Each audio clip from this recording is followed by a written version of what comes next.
Each team has beaten the other 4 times this year. The man you're looking at is the hottest hitter for the Mets against the Cubs. He has 15 home runs this year, 3 of them against Chicago pitching. Will he hit one tonight? Stay with us. Every thrilling play coming your way in a moment.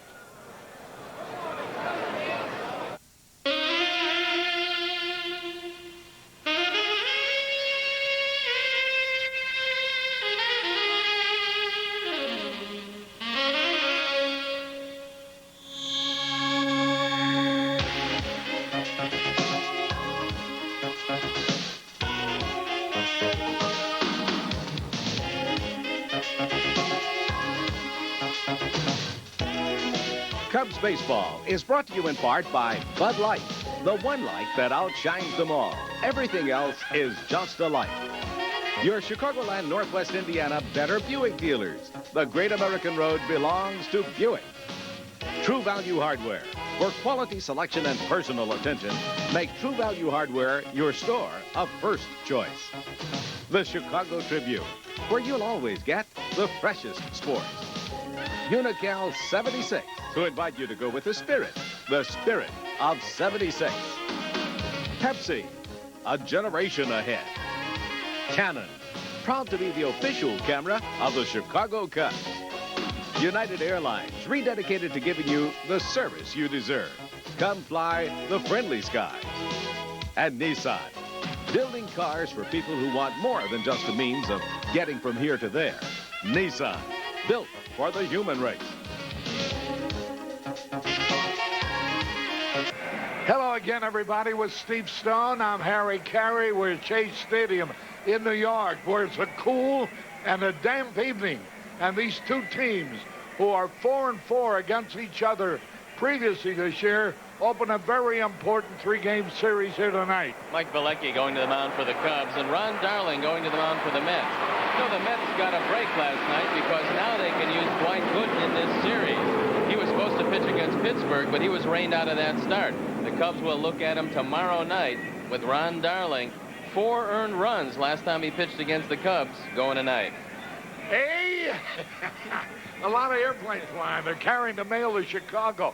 You know, with Ron Darling pitching for the Mets, and he's a good pitcher, but he's had a lot of trouble beating the Cubs. As a matter of fact, during his lifetime, he's only won 6 from them and lost 7, and it's been 2 years since he won a game from the Cubs. Kevin McReynolds is not in the lineup tonight, so this is not the same Met lineup. They're missing Gary Carter, Keith Hernandez, and Kevin McReynolds. Harry, it's time to take advantage of that. And we'll be back with the lineups in a moment.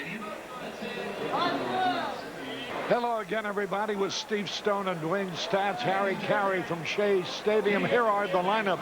Walton in center, Smith in left, Sandberg at second. Andre Dawson back in the lineup in right. Berryhill, Cutchin, McLendon at first, Law at third. Dunston the shortstop, Mike Bielecki the pitcher. We'll give you the Mets lineup later. We're all set to go. Here's Jerome Walton, hitting .284 for the year. Swings and misses the first pitch. Here's the Mets starting lineup. Dykstra at center, Jeffries at second, Johnson at third, Strawberry in right, Maggott in the first, Wilson at left, Sasser the catcher, Elston the shortstop, Darling the pitcher. Hot shot on the ground. Elster has it over to first. 1 man gone. The only 3 umpires. Doug Harvey is missing so far. Greg Bonin is working the plate. Frank Pulley and Tom Hallion are in the bases. There's Dwight Smith, hitting .363 with 2 homers, 18 RBI. The wind very much a factor tonight, and it's blowing straight in, so the outfield a little more shallow than usual. Got a chance to beat it out, and he does. A beautiful drag bunt by Dwight Smith, and he is on there. Once the first baseman committed himself, there was nobody to cover the bag. Once you get this bunt by the pitcher, then it's a foot race. All Dwight Smith has to do is beat Darling to the bag, and you can see Darling kind of stumbled as he came off the mound, and even if the toss is good, not much of a chance to get Smith at first base. And that's the way to keep that batting average up. As you look at how they'll line up defensively, And you notice Kevin McReynolds not in the lineup. He's still nursing some sore ribs, and the Cubs certainly don't miss him tonight. He leads the Mets in RBIs and in homers against the Cubs. Here's Ryne Sandberg hitting .306 for the year, in among the leading hitters, along with Mark Grace. Dwight Smith, the runner at first. Pitch a little bit low. Mackey Sasser behind the plate tonight, and he does not throw as well as Barry Lyons. So the Cubs might be able to take advantage of that. Sasser has got a fairly strong arm. He just takes a while to deliver the baseball. And Dwight Smith stole his first base of the season yesterday, so maybe he has renewed confidence. In his last start against the Cubs in Chicago, the Cubs went down harmlessly in order in the first inning against Darling, so Smith already is a hit ahead. Pitch is low. Ball 2. 2 balls, no strikes. Prepare for the drone of the airplane motors. And there's Andre Dawson, whom you've seen for the first time in a long time. Don Zimmer said before the game that everybody will second guess him because it's a very wet outfield here in New York. It poured all day today, but he said they're expecting rain all 3 days and no time like the present to start him. Ball outside, ball 3. Darling started out this season in miserable fashion. He was 0-3 with an ERA of 11.57 in his first 3 starts. But in his last 9 starts, he's 4-1 with a 2.73 ERA. So as the season moves along, Darling is getting better. Big lead. Strike call. 3 balls and the strike. Look for Dwight Smith to go on this pitch. And look for the good move of Ron Darling. He's got quick feet on the mound. He doesn't have the greatest deceptive move to first base, but he's got a quick move over there, and Smith is going to have to watch it. There he goes. Ball 4. He slides in. He would have stolen it, but Sandberg made it unnecessary because he walked. And here's Andre Dawson now, hitting .305 for the year with 5 homers, 19 RBIs. He's 5 out of 14 against the Mets pitching this year. Also having a home run to his credit.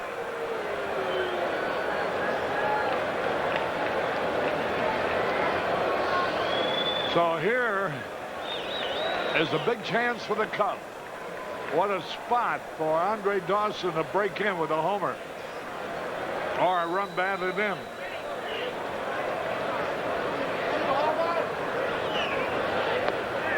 Curveball low, and Mackey, the 9th, Sasser, goes out to talk to his pitcher. Darling's control has been very good. In fact, the last time out against the Cubs in Chicago, he didn't walk anybody while fanning 7. The game before that, he only walked 2 men in going the distance against Pittsburgh. Now ready?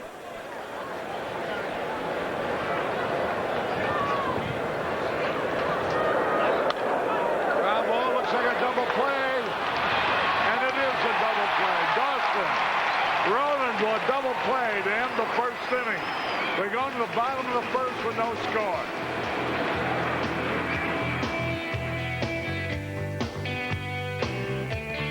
Carry back at Shea Stadium. We're going to show you the double play which retires the side in the first inning. Routine 6-4-3. Elster gets rid of the ball very quickly, and Jeffries comes across, and really no chance to take him out on the play with Andre Dawson not running at full speed. So Ron Darling gets out easily of the first inning, and there you look at how they'll line up defensively behind Mike Bielecki, who's had 2 no decisions in his last 2 starts, and he's 1-2 lifetime against the Mets, but the ERA high at 5.11 in 13 games. Here's Mike Bielecki pitching to Lenny Dykstra. Dykstra hitting .268. Fastball is high. Robin DeGeorges from Chicago watching the ball game here. And so Scott Wells and Melissa Spinasanto. Ball 2. Greg Jeffries now in the 2nd spot in the batting order, and that's exactly where Dave Johnson wanted to hit him. He's 9 for his last 17, and that's the reason why he is in the 2nd spot. And Johnson, who had faith in him all along, is expecting him to bust out of this season-long malaise. Strike call.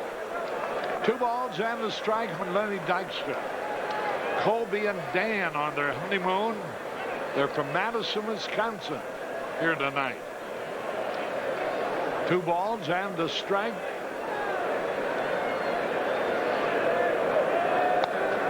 A little bit high, ball 3. Tom and Jane Lukowitz from the Chicago area are here. There's Davey Johnson, the manager of the Mets. 3-1 pitch. He walked him. That's what we didn't want to see. And Bielecki walks the first man he faces. Here's Jeffries. Jeffries does not strike out a lot. Only 17 strikeouts and 183 at bats. So this is a situation where Dave Johnson can put the hit and run on. Dykstra, good base runner, 13 stolen bases, only been caught 1 time.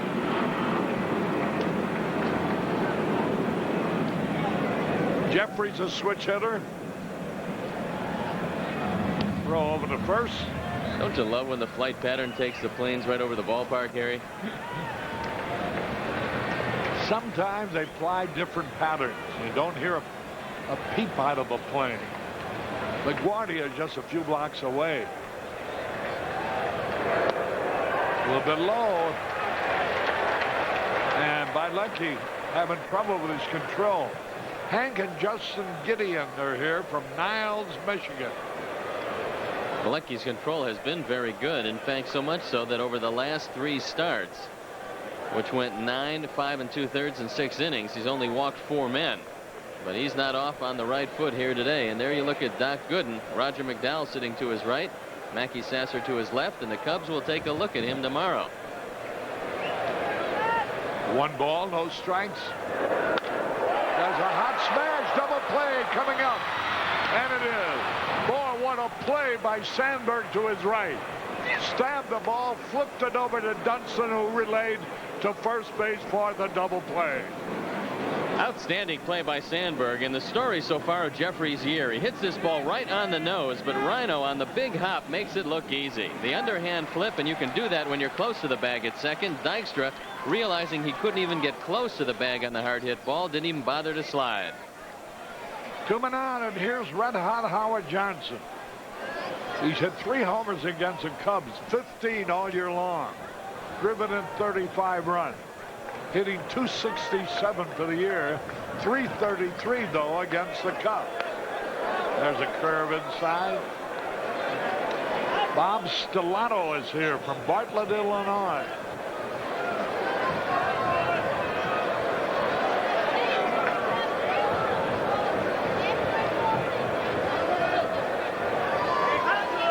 Windy day and night.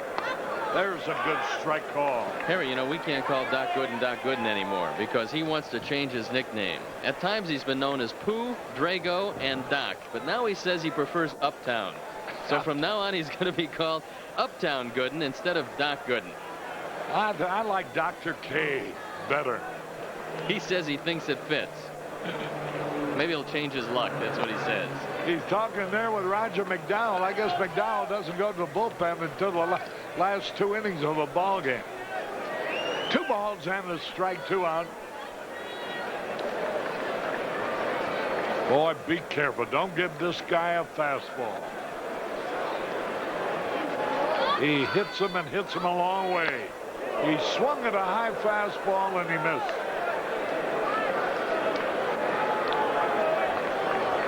There's Darryl Strawberry, who's been held in check. He has only 2 hits against the Cubs this year. 1 of them a home run. 2 out of 15.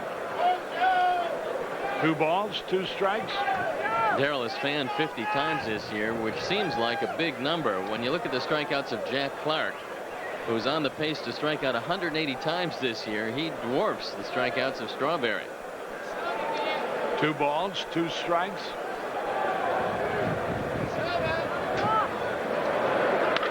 There's a high fly ball. Should be caught. And it is by Dwight Smith, who ran a long way. And so, at the end of one inning, there is no score. Harry Carey back at Shea Stadium. That's a white stone bridge you're seeing there. It connects the two of the boroughs here in New York. Queensboro to the Bronx. Watch, here's a replay on the catch to end the first inning. You see, Dwight had to run a long way. And the wind is knocking this ball down. It's blowing fairly briskly, almost straight in from center field. It's going to be tough to hit one out in left or left center. There's a high fly ball. Will be caught by Mookie Wilson. Berryhill on the first pitch. Flies to Wilson and left. The annual TJ's TK for Misericordia will be held this Sunday.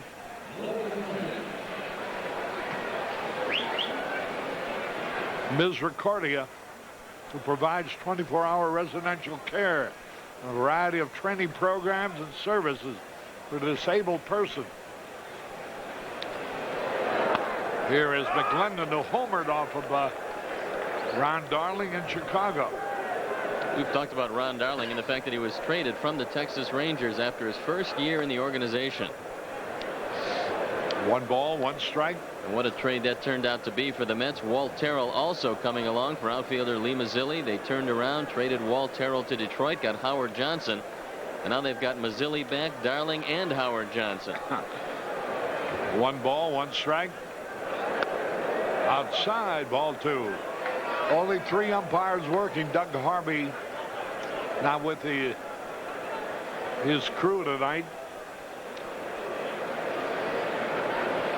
Greg Bondon is working the plate.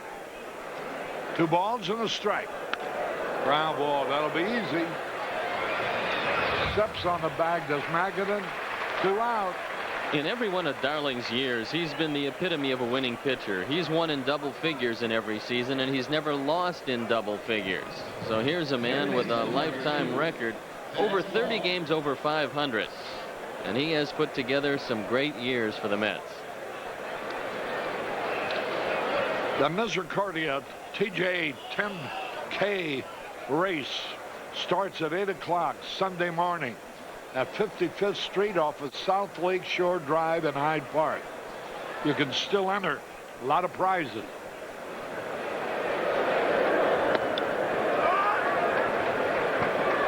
If you have any question about the race, want to enter, call Lois Gates at Misericordia 973-6300.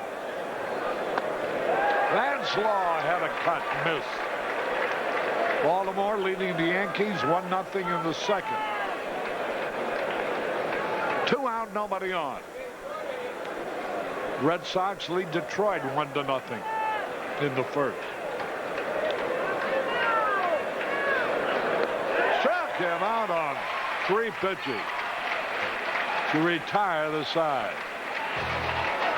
1, 2, 3. We go in the bottom of the second, no score. Carey back at Shea Stadium. Here's Darryl Strawberry. There's a base hit like a bullet.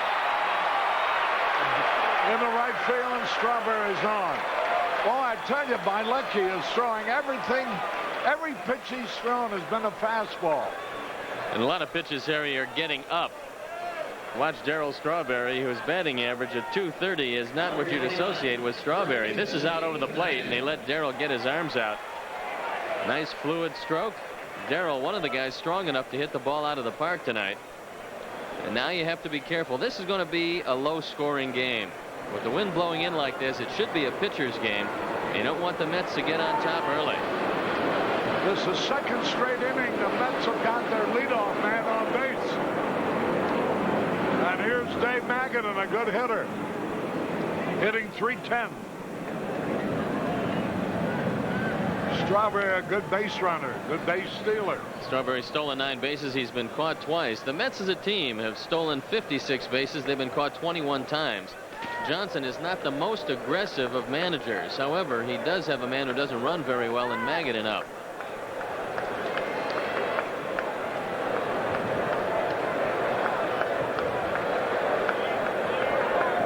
Again, he throws over there. Philadelphia leading in Pittsburgh 1-0 in the second, the only other National League game underway. Magadan, good hitter to all field. There's a slider inside. Magadan's been a very good hitter since coming in the lineup to replace Keith Hernandez at first base. What he doesn't do for the Mets is provide the glove of Hernandez. And Keith said that he'd be ready to go around July 1st. He felt that the knee would be completely healed. But he's had some other problems in the same leg with a tender hamstring and a tender quadricep. But he figures right around the All-Star break he should be back every day. Again the throw. 1 ball, no strikes. When it's wet and it's cool, the planes all fly over Shea Stadium. When it's clear and it's warm, they fly over some other place. We don't hear them. Again. Whoa, almost threw it away. Darryl looks like he doesn't want to get his uniform dirty early in the game because he's not even attempting to dive back. He thinks he can get back standing up. And if Mike has a quick move to first, he might be able to get him. Darryl is taking a leisurely stroll off the bag to get his lead. And Bielecki might be able to quick pitch him, but now he's shortened that lead. Pitch out. Ball 2. 2 balls, no strikes. Magadan, product of the University of Alabama, was where is he? Made the All-Star All-American baseball team. He's a nephew of Lou Piniella of the Yankees. He's out of Tampa, Florida.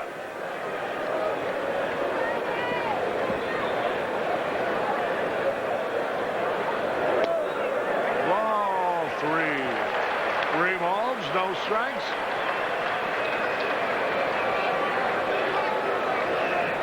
Remember, the news follows the ball game tonight.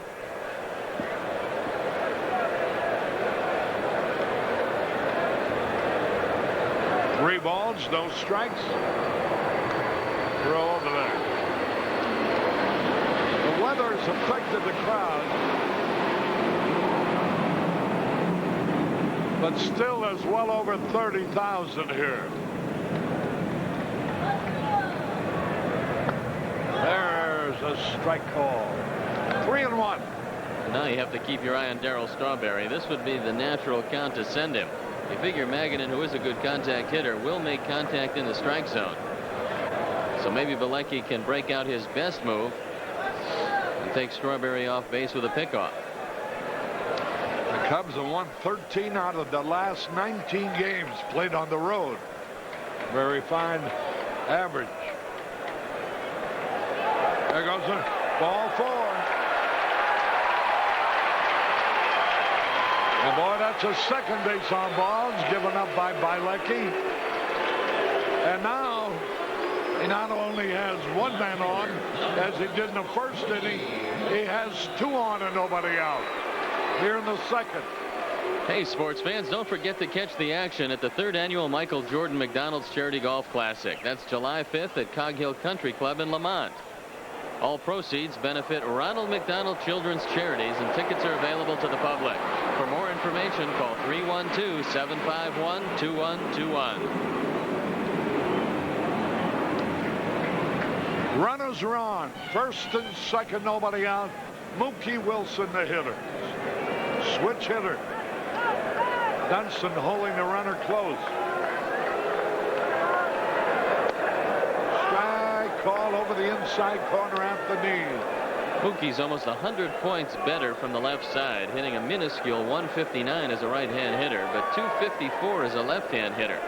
2 of his 3 home runs have come from the left side, and he's hurt the Cubs many times, pulling the ball right down the line against them.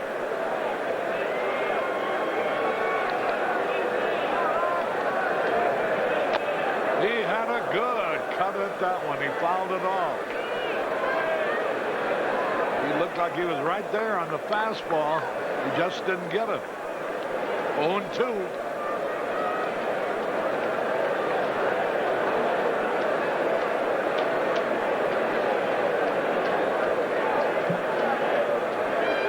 Nobody out. Runners first and second.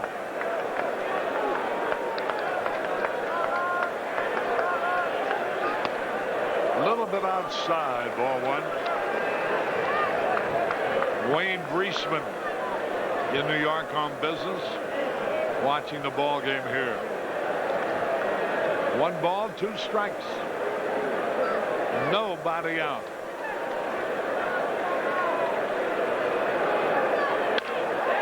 Double play ball. Out at second. Safe at first. So runners are still at first and third. They had a chance to get the double play, but Mookie Wilson just barely beat it. The ball's hit well to Dunston. He does have a good shot to double play, but Mookie runs very well from the left side. You can see Shawon has a little difficulty getting the ball out of his glove, and that's all it took for Mookie to beat the relay at first. Watch it one more time, and you can see right there the fact that Dunston didn't corral it right away allowed Mookie to get in safely. Here's Mackey, the ninth Sasser. He's 1 out of 1 against the Cubs pitching this year, hitting .289 with 1 home run.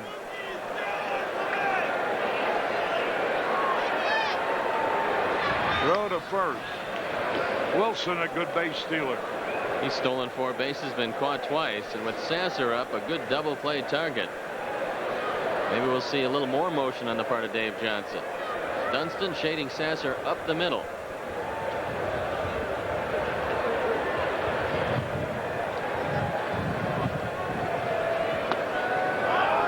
Curveball in there, strike call.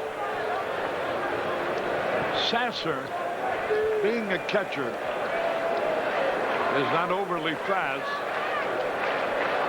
but he hits the ball in the air a lot. 0-1 the count. Infield playing back.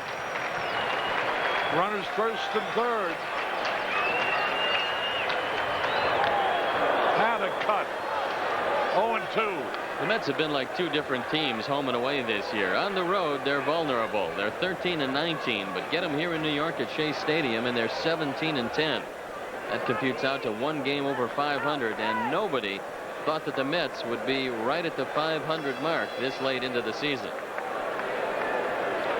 0-2 the count.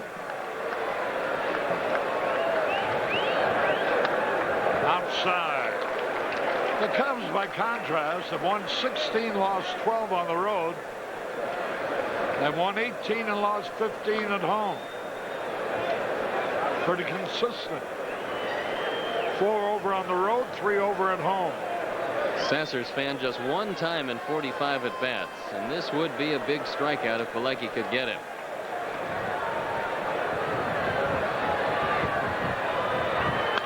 There's a hit in the center field, a runner's in. Sasser drives in the first run of the ball game. A line single to center. He got the pitch up. Looks like a slider, and Bielecki doesn't want to throw it here. Look at that. Up and out over the plate. RBI number 4 for Mackey Sasser. So since Gary Carter went down, the Mets using a platoon system behind the plate. Barry Lyons hitting .290 and Mackey Sasser .289 coming into this. They're getting much more production with these 2 fellows than they got with Gary Carter. Runners are first and second, 1-0 in favor of the Mets. Philadelphia out in front of Pittsburgh, 3-0 in the second.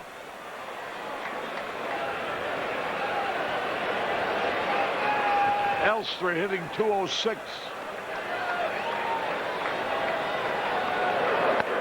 Fastball outside. 1 ball, no strikes. We're in the second. The Mets out in front. Ron Darling will be next.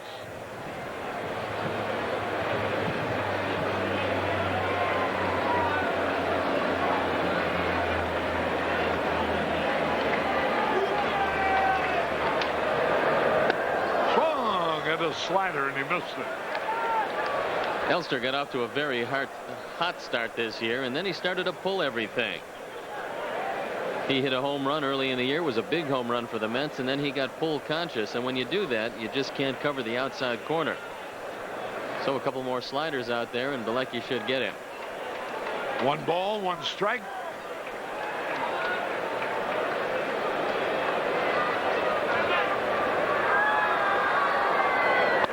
Wrong, and he missed the slider low and away.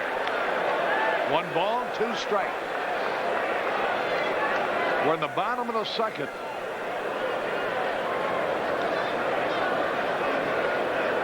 The Mets out in front 1-0. Long way to go. Elster.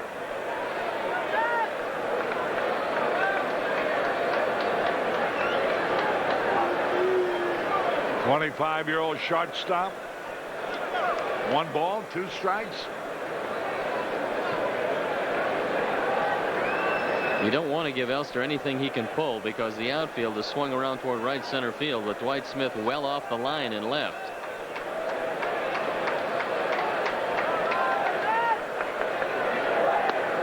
He struck him out. A slider on the outside corner. Elster called out on strike. That brings up Darling. Bielecki pitched him perfectly. Couple of sliders outside. One Elster missed. The other one he gave up on, and that's a perfect pitch. Greg Bonin ringing him up. Darling hitting 111. He's had 3 hits, 3 out of 27. Runners are at first and second. 1-0 in favor of the Mets.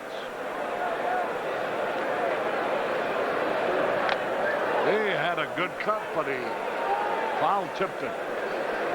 1 strike and nothing.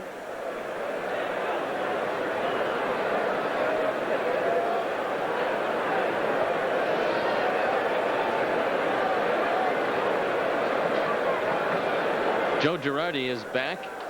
Rick Rona being optioned to AAA. Swung and he missed. 0-2. And I asked Don Zimmer about that move, and he felt that Joe Girardi, who made the ball club the beginning of the year, was a little better offensive player than Rona. And he feels a little more comfortable with Joe. So he thinks he can get him some work, and that's why the move was made. 0-2 the count. Fouls and back and out of play. 1-0 Mets. A leadoff single by Strawberry, a walk to Magadan, a force out by Wilson, a single to center by Sasser. Strikeout of Elster. If Mike throws the same slider he threw to Kevin Elster, that'll be just about it. He struck him out, and that ends the inning. 1 run, 2 hits. At the end of 2, the Mets are out in front 1-0.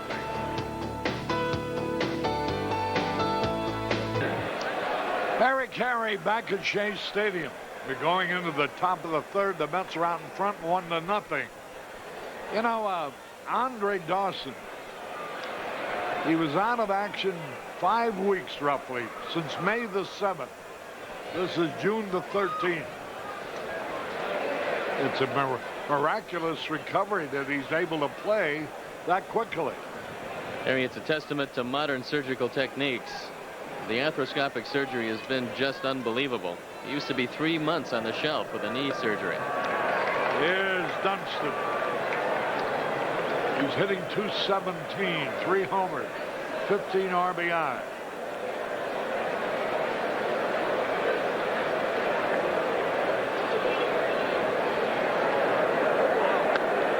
Dunston struck out twice against Darling in Chicago.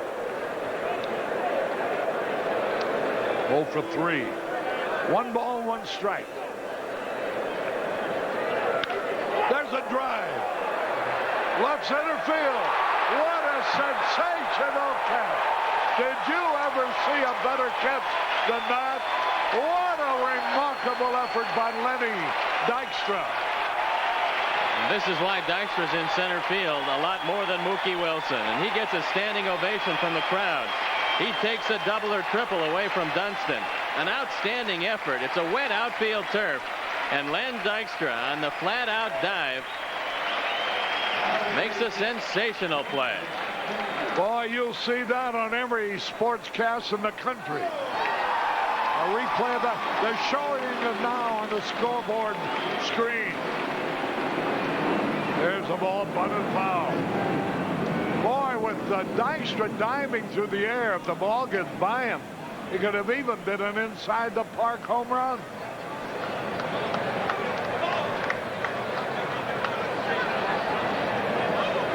Oh, and 1 the count. Ground ball. Jeffries has it over to first. 2 up, 2 down.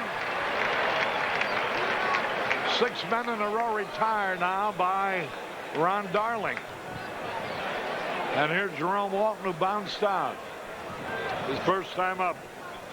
It's a damn night in New York. We know Jerome Walton can lay one down, and all he has to do is look at the right side. Magadan is way back at first base. Jeffries back at second. And if Walton can bunt the ball like he did in Wrigley Field, there's nobody can get him at first base. The only hit the Cubs have so far of Darling is Dwight Smith's safe bunt. He shortened up. He was going to bunt, took the strike call. The Cubs ranked first in the National League with a .255 batting average as a team.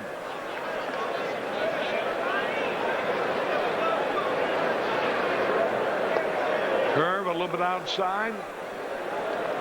Darling's got a good straight change. That's how he struck out Vance Law in the second inning. He keeps everything down. He's usually around the plate.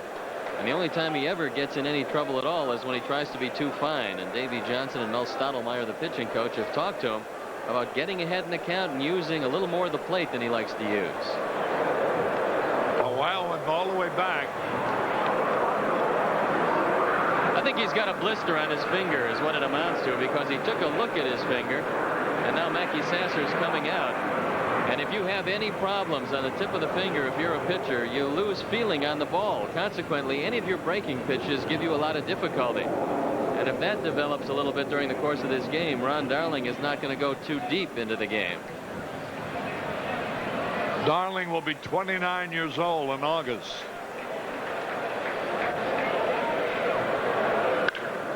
Smash foul outside third base.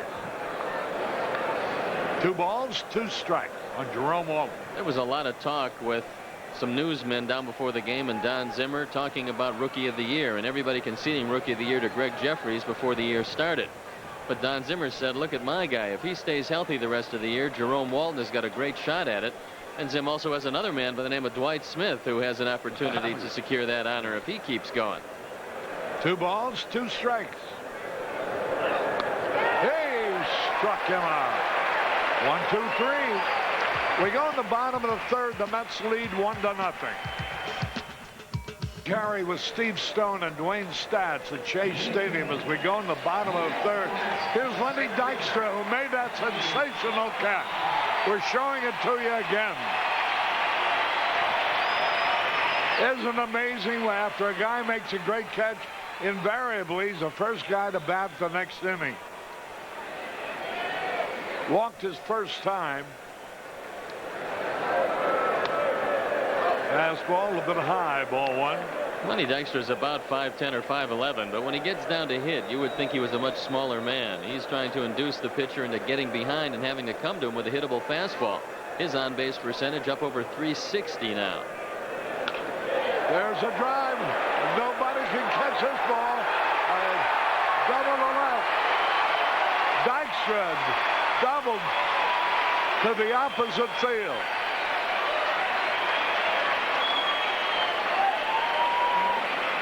Looks like a little wedge shot by Len Dykstra. It bounces out on the wet turf and just stays right there. There's no chance for Dwight Smith to get this ball. And Dykstra doing a fine job in the leadoff spot. They were playing him to pull the ball, but he hit it the other way. Here's Greg Jeffrey, robbed on a great play by Sandberg, turning into a double play in the first inning. He bunts. It's going to be a hit. By luck, he never did get over to cover.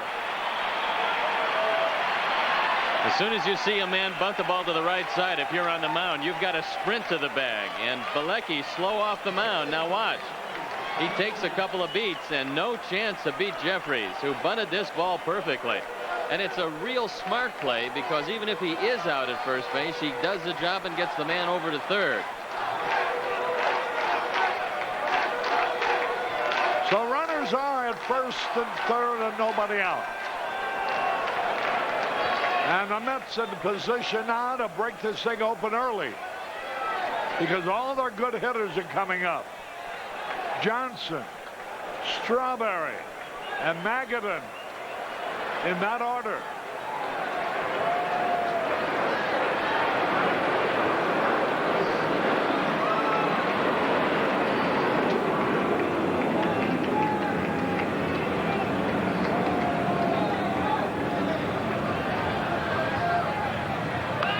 He fouls it back and out of play, strike one. Johnson has 4 home runs in his last 5 games and 5 in his last 8 games, so he's been a red-hot Met.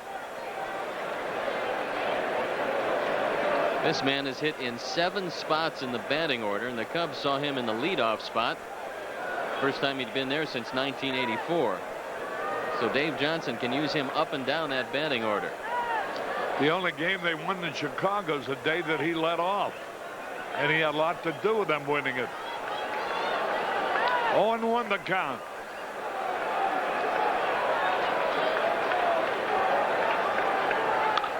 There's that drive. That'll at least score a run, but it's going to be caught in center field. Walt makes the catch as the throw to the plate. Cut off. There's nobody to throw it to. 2-0 Mets. A sacrifice fly by Johnson. Fine piece of base running by Greg Jeffries. He tags up right along with Len Dykstra. And we'll see in our picture Jeffries on a sprint towards second base. If this ball is not cut off, no chance to get Dykstra, and Jeffries takes second. So this forces Lloyd McClendon to cut the ball off, and you can see Dunston yelling to McClendon to cut it off and keep Jeffries at first. 1 out, 1 in, 2-0 Mets. Here's Darryl Strawberry, who hit his 200th career home run Friday in Pittsburgh. There's a strike call.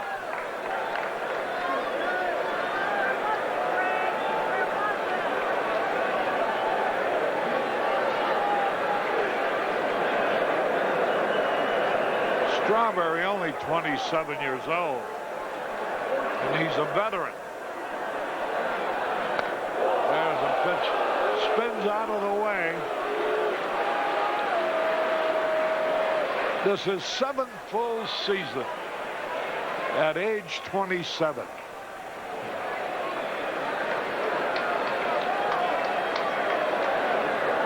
One ball, 1 strike.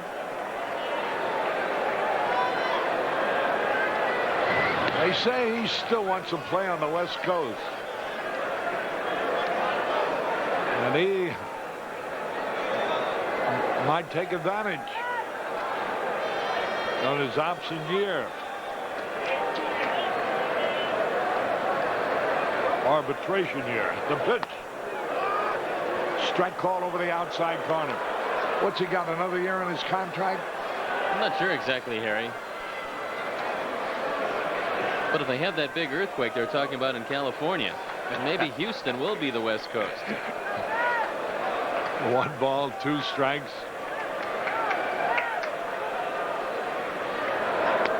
A little bit low outside. Ball 2, 2-2. Despite the fact that Strawberry does hit the ball exceptionally hard, he's only grounded into 2 double plays this year. So you know he runs very well. And he throws very well. And he hits very well. 2 balls, 2 strikes. 3-2 with a runner at first. Greg Jeffries.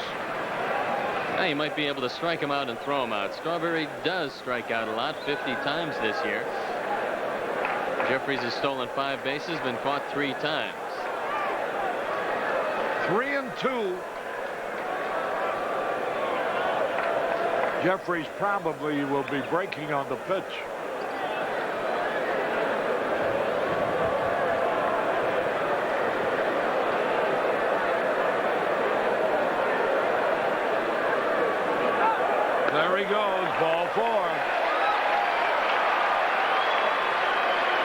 That's the third man in 3 innings that Bielecki has walked. That's unduly wild for him. He'd walked 4 in his past 3 games, 3 tonight. And against a good ball club, they don't let you get away with mistakes like this. And that brings up Dave Magadan.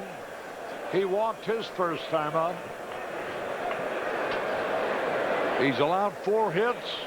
He's walked 3 men. And the Mets lead 2-0. It's raining at Chase Stadium.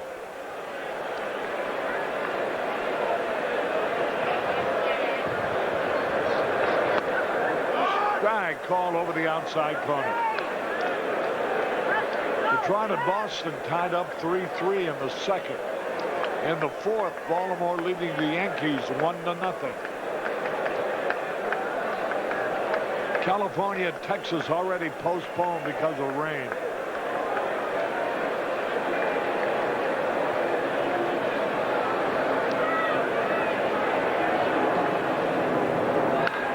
There's a long drive way back, Walton. Way back, he makes the catch.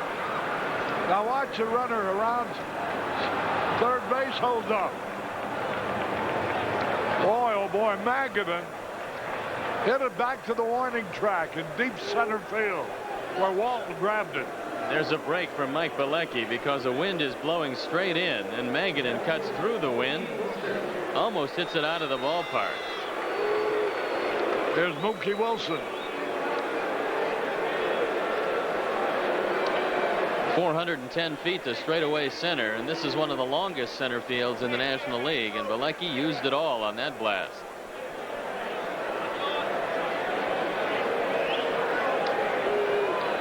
.371 in the power alleys here as Arnie Harris pans around to show you just exactly how Shea Stadium looks this time of night. 2-0 in favor of the Mets. 2 out, 2 on. 1 run in.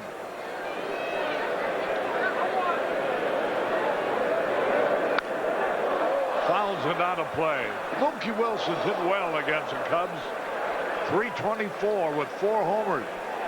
45 RBIs during a lifetime facing Cub pitching. This year he's 4 out of 28 though. But he's had a home run against the Cubs.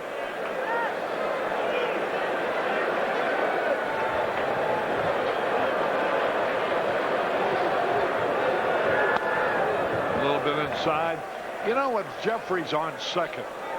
Walton had to go so far back to catch that ball. Jeffrey's being very fast. I thought maybe he had a chance of trying to score all the way from second base after the catch.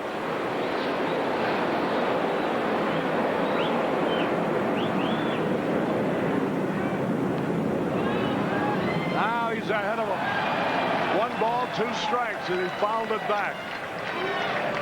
This is a big man for Mike Bielecki because the Mets in this ballpark are tough to beat anyway, and they're very tough to come back against. And Ron Darling seems to have everything in good order tonight. 1 ball, 2 strikes.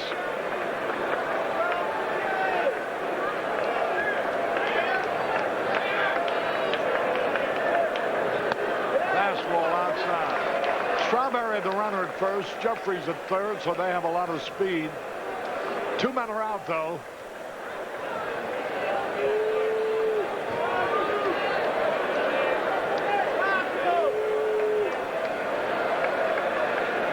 Two pitch. Fouled it into the stand.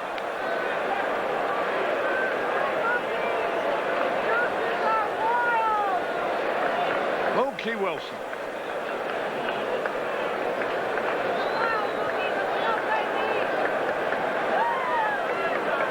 Two balls, 2 strikes.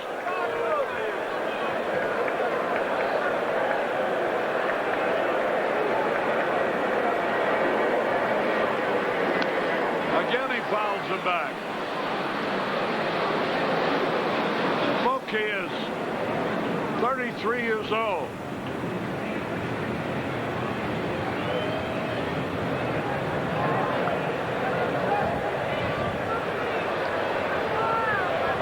William Hayward Wilson's are given names. Mookie, a nickname given by his grandmother. Go to first, the runner back. 2 balls, 2 strikes. Runners first and third.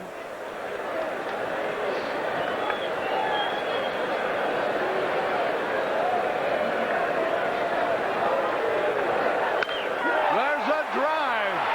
Come on, wind. And there's Andre Dawson making the catch. The wind prevented that one from going out of here. 1 run on 2 hits. Dwayne will be coming along in a moment. Harry Carey from Shea Stadium, where at the end of 3, the Mets lead 2-0. Dwight Smith will open the 4th inning for the Cubs against Ron Darling, and the first pitch is high for a ball. With Steve Stone and our producer-director Artie Harris, this is Dwayne Stats. 2-0 Cubs down, and Steve, so far Mike Bielecki has not been as sharp as we've seen him in the past. I think it's a good thing, Dwayne, that the wind is blowing straight in, because there'd be a few more runs on the board otherwise. There were some long balls that inning. So Smith leading off against Darling. Goes for the 1-1 pitch and pops it up. The third baseman, Howard Johnson, is under it and makes the catch. So Dwight Smith, after bunting his way on his first time up, pops to third here in the 4th. And it brings up Ryne Sandberg. Ron Darling looks a lot sharper in this outing than he did the last time the Cubs saw him in Wrigley Field. He gave up 8 hits in 6 innings and 4 earned runs, picked up the no decision in that one. And for a man who started this year with an 11-some ERA in 3 starts, he has suddenly started to come alive for the Mets. Here's Sandberg. Ryan walked his first time up. Takes a strike. And Darling recently has pitched much better than he did early. He was really struggling in the opening weeks of this season. And his numbers reflect all that. High foul, out of play. 0-2. He has won 4 of his last 5 decisions. After that 0-3 start, he's gone 4-1 with a 273 earned run average. Ahead of Sandberg. Ryan has been red hot, 7 of his last 10 with a walk his first time tonight. This one down and in. Couple home runs and 6 runs batted in during that stretch for Sandberg.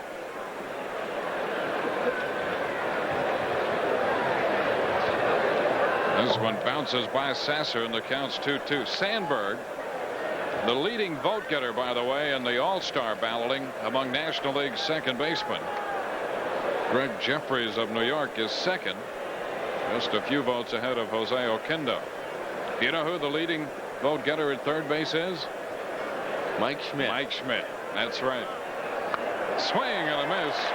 Sandberg out on strikes. Third strikeout for Darling. How about Jose Canseco, the 3rd leading vote getter in the American League, despite the fact he hasn't been in the field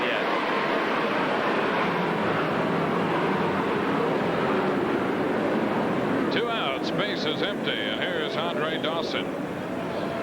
Dawson back in the Cub lineup for the first time since May the 6th, when he started against the Dodgers out in Los Angeles.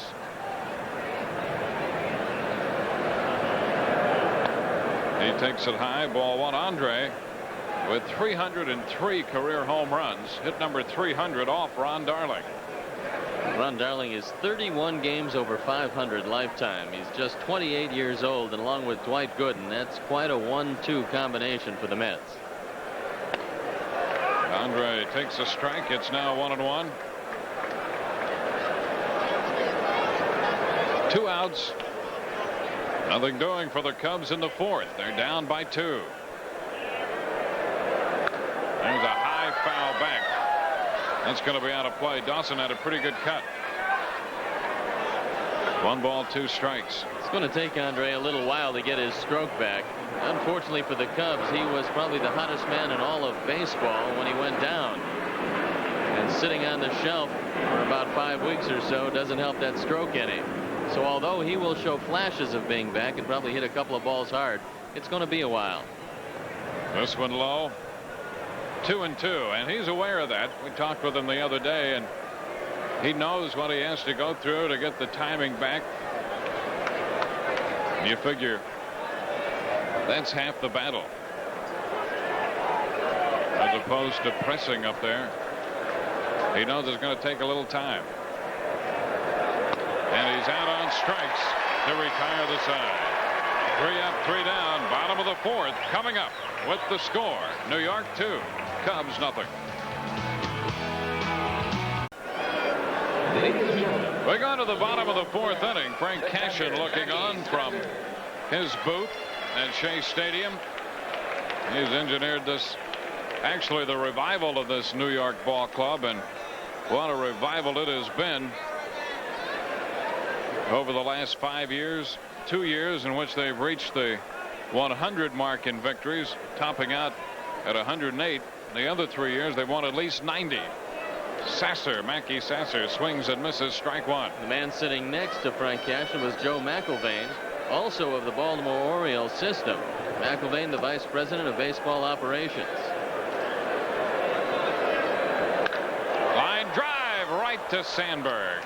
Sasser hit the ball hard, but fortunately for the Cubs, directly to Sandberg. The shortstop, Kevin Esther.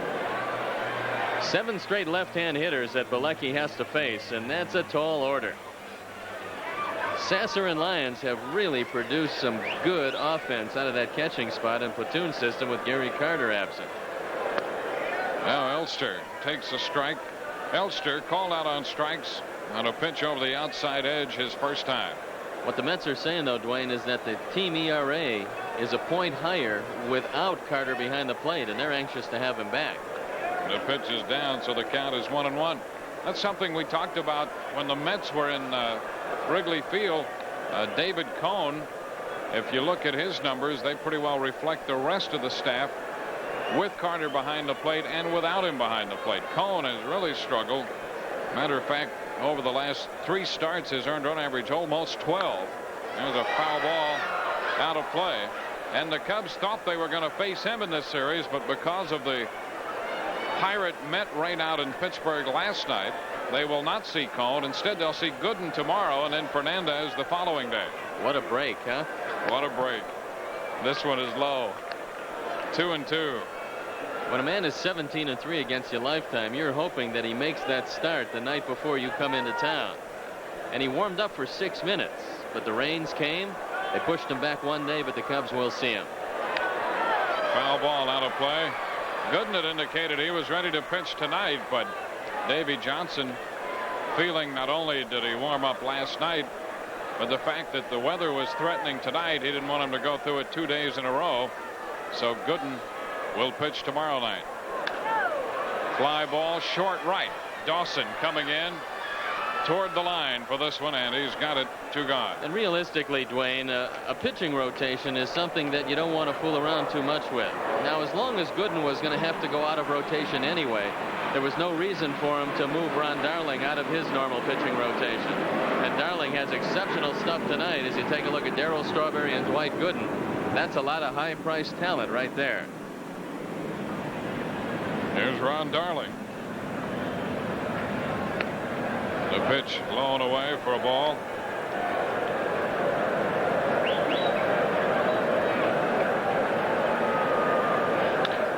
Sharply hit ball foul outside of third. 1-1 the count. The Mets figure they've got enough pitching to win it.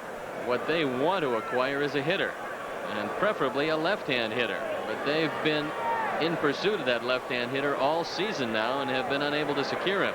They did go after Mark Langston. They went after him hard because he's an exceptional pitcher. But talk to Al Harrison and Frank Cashin, and they'll tell you that a hitter is on their wish list. That was a foul ball. That pitch was up. Darling took a rip. The count is now a ball and 2 strikes. Mets with a run in the second, another run in the third. Cubs have been out hit 4-1, outscored 2-0. The count is now 2-2.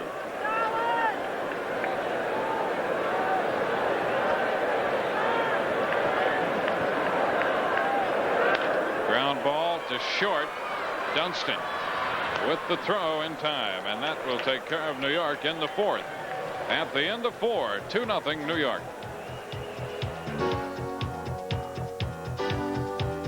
Cubs baseball is brought to you in part by United Airlines, rededicated to giving you the service you deserve. Come fly the friendly skies. This copyrighted telecast is presented by the authority of the Chicago National League Ball Club, which has a right of approval of the announcers and is intended solely for the private non-commercial use of our audience.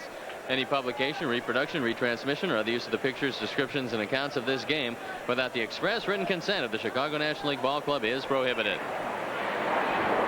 Ball game moves into the 5th inning. Here's David Berryhill.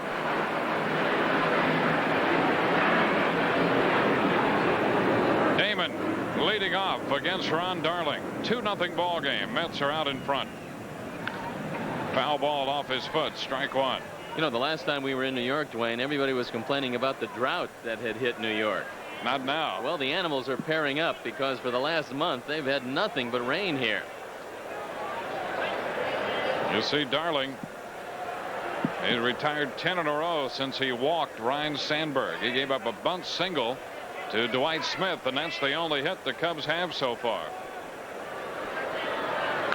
There's a long drive, but he pulls it foul into the stands. 2 strikes. Darling with good size for a pitcher at 6'3", 195 pounds. He was born in Honolulu, Hawaii. He will turn 29 years old on August 19th. He now makes his home right here in New York City, and he's very involved with the community here. Mets have him signed through 91. They cannot say that about a number of other key players on this club. There's a pop-up. Sasser now in foul territory, makes the catch. Berryhill fouls out to the catcher.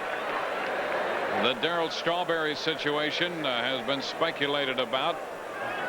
Some speculation that he wanted to move west, although now he's saying that he just as soon maybe stay here and enjoy things. I think they'll give him a few bucks before it's over. I don't think they can afford to lose Darryl Strawberry. Howard Johnson is another fellow who they're going to have to sign. They'll make decisions regarding Keith Hernandez and Gary Carter as well. Mookie Wilson.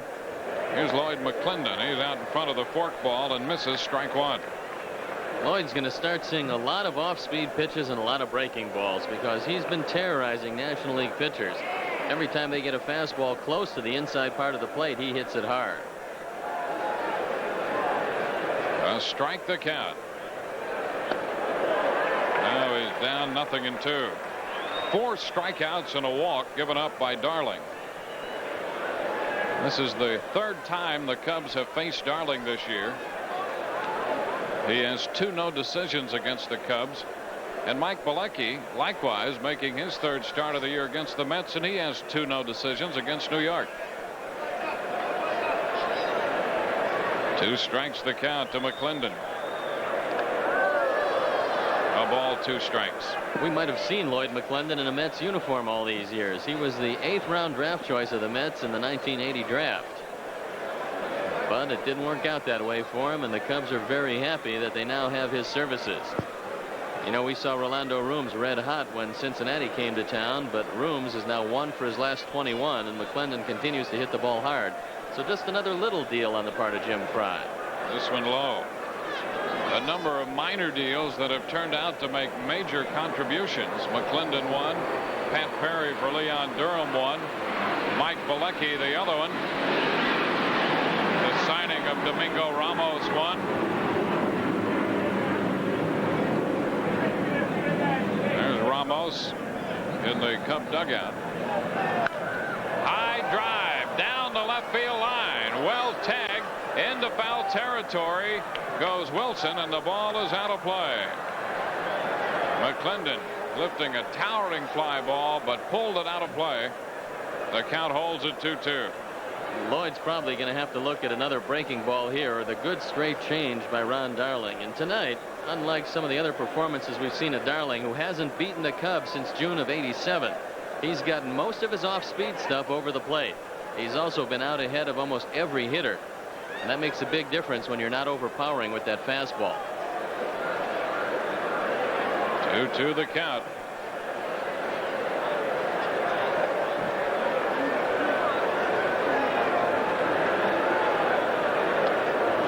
Misses with a breaking ball to run the count to 3 balls, 2 strikes. This is only the second 3-ball count he's had on a hitter tonight. He went 3-1 in the first inning and walked Sandberg. Now 3-2 to McClendon. And he walks him. So the Cubs get a base runner. It comes with 1 out in the 5th inning. That's the first one since that walk to Sandberg with 1 out in the first. And here's Vance Law. Vance Fan in the second.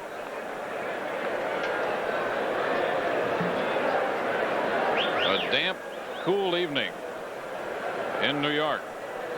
It really rained hard out here before the ball game, about 4 o'clock. Nothing since.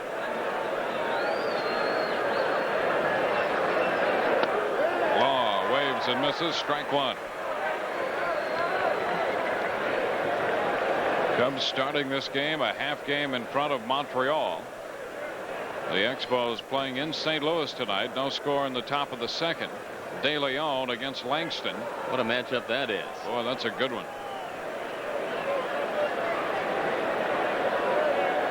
0-1 the count on Vance Law.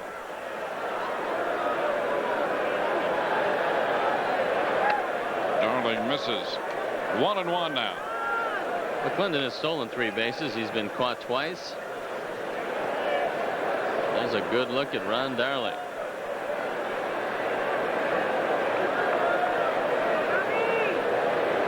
Two nothing ball game. New York out in front. The pitch up. 2 balls and a strike. The Cubs really have not been in a position to do any running tonight because they just haven't had any base runners. Now they have McClendon at first, 1 out in the 5th with a 2-1 count on Law. You see Zimmer and Berryhill talking it over in the Cub dugout. Well, he figures to see an off-speed pitch here would be a good pitch to run. Let's see if Zim is in a gambling mood tonight. He's going. Breaking ball is high for a strike. They're going to call it a strike. Law is arguing, saying that he held up, and he wanted Bonet to at least wait and then appeal to first. But once he makes the strike call, there is no appeal. There's nothing to appeal at that point. I think it's a terrible call on the part of Greg Bonin. And now Bonin is hearing something from the Cub dugout, and it looks like Don Zimmer running out as a peacemaker. Now Zimmer is out there. Bonet, the plate umpire, getting a little hot himself here. Now Zimmer saying, I'm coming out here to keep the peace. And Bonet, you can see Zimmer say right there, I didn't want to get my man thrown out. That's all. You can read his lips. He came out to settle Law, and Bonet took the offensive. And the count's going to be 2-2. Now here's the call. Here's the swing. The alleged swing. Vance Law is just trying to get out of the way of the ball. He didn't even come close to swinging on that pitch. So it goes as a stolen base. McClendon was breaking, so it is a steal. That's his 4th of the year. And the count on Law is 2-2.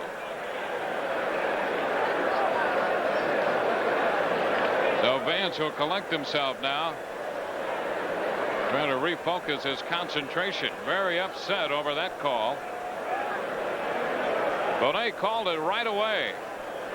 Law asked him at least wait until you can appeal it before you make a call. In the dirt. There's ball 3. And we have a full count. Dunston is on deck. So the Cubs, for the second time tonight, have a man at second base. Dwight Smith bunted his way out on the first and then moved to second on a walk to Sandberg. Dawson then grounded into a double play to end the inning. No base runners until the walk to McClendon in the 5th.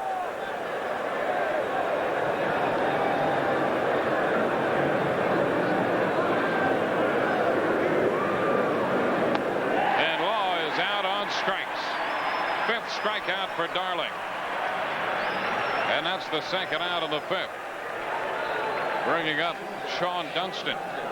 Dunston was robbed of at least a double and maybe a triple on one of the best catches we'll see all year as Lenny Dykstra went leaping into left center field back in the 3rd inning. He really took off. His legs were spring loaded when he made that catch.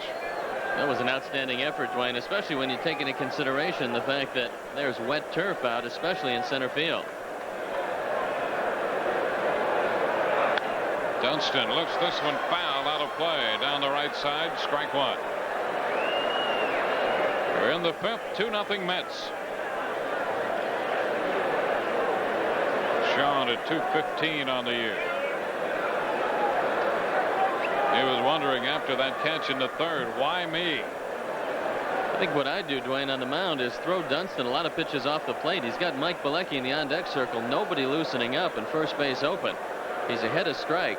I'd be surprised if he gives him much hittable after that.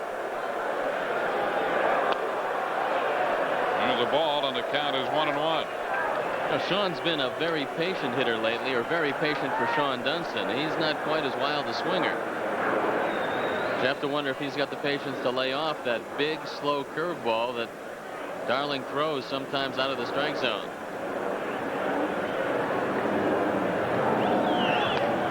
He takes a strike. Now he's behind 1 ball, 2 strikes.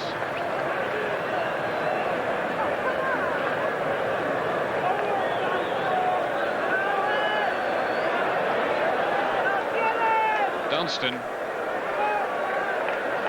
You can see him up there. You can just see the frustration on his face. Well, he hates to take fastball strikes, and he realizes that he had a pretty good hittable pitch last time.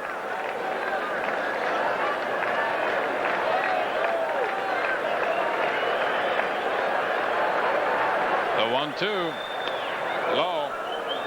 Knocked down by Sasser. The count is square at 2-2. The steal in this inning, the 66th of the year for the Cubs. They're perfect running against the Mets, 8 of 8 on the year.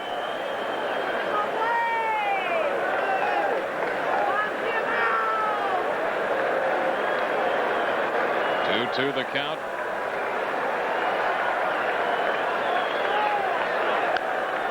This one rolled foul. The Cubs feel they can run on Sasser if they get the opportunity. They just haven't had many opportunities tonight. Sasser takes a long time to deliver the ball to second base, despite the fact that he's got a fairly strong arm. But if you take a couple of beats to get it down there, a decent base runner is going to be able to beat the play.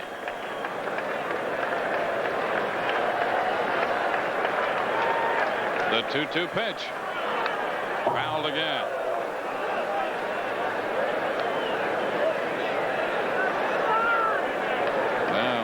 Darling doesn't like the feel of that new baseball and has another one flipped out there by Greg Bonet, the plate umpire. First game of a 3-game series.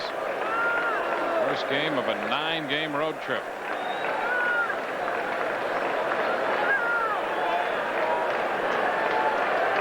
McClendon walked. Stole second. He's there with 2 outs. And a drive back into left, sending Wilson back, still on the go, and that ball might go. Kiss it goodbye. Home run for Shawon Dunston. On a 2-2 pitch, Dunston hits one out into left center field. And this ball game is tied 2-2. That's the 4th home run for Dunston, giving him 17 RBIs. The 10th home run hit off Darling, and it comes here in the 5th as the Cubs pull even.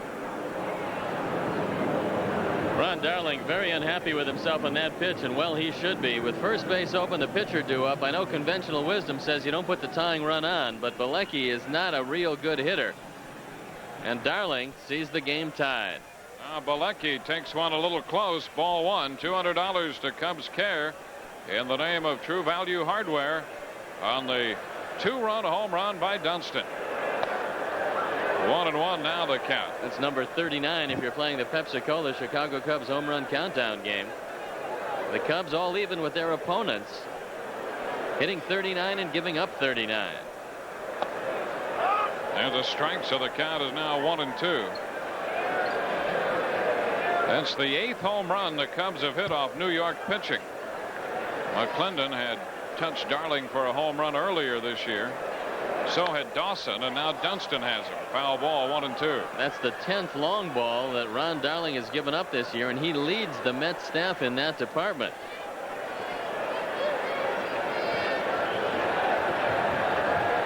A 2-run home run. Ned Coletti informs us this is the first career home run in Shea Stadium in front of the home folks for Shawon Dunston. There is ball 2. So the count is even to Bielecki, as the Cubs have pulled even here in the top of the 5th. Only their 2nd hit of the night against Darling. A bunt single in the 1st by Smith and a home run by Dunston in the 5th. Foul ball. So it's still at 2-2 with Bielecki hitting. There's Shawon Dunston sitting on the Cub bench after delivering the 2-run blow to tie the game. He's always played well defensively. Back home, he has a lot of friends at the ball game. But Shea Stadium has been a difficult place for him to hit the long ball, obviously. But he got all of that one tonight. And a chop. Third base side of the mound for Darling. He goes to Magadan to retire the side. But the Cubs scored 2 runs on 1 hit and leave no one. Bottom of the 5th coming. The score, Cubs 2, New York 2. Ill-advised pitching to Shawon Dunston with first base open and the pitcher due up, but that's what Ron Darling decided to do. And he got this fastball down and out over the plate. And the Chicago Tribune round trip of replay shows the home run went around 385 feet to left center field. And that has tied the ball game as we move into the bottom of the 5th. Dunston's 2-run home run makes it a 2-2 contest. And Len Dykstra is going to open the New York half the 5th. Dykstra, Jeffries, and then Johnson. We want to pass along our best to Michael Day, a young Cub fan, and Children's Memorial Hospital, rooting for the Cubs. And the pitch to Dykstra is a strike. Now it is Bielecki's job to try to find the groove and keep the ball down. He hasn't been able to do that so far tonight. If he needed any incentive, Shawon Dunston gave it to him, put him right back in this game. Dykstra swinging at that pitch is an afterthought. 0-2. 5 in a row retired now by Bielecki. That was the best straight change he's thrown tonight, completely fooling Dykstra. Bielecki in his preceding starts has gotten the ball a little higher with each passing start, and that's not his game. The reason why he's been so successful this year is the fact that he threads the needle at the knees away. There's a bouncer foul. So the count to Dykstra, holding at 0-2. Dykstra with an on-base percentage of better than .360. Came into the game hitting .268.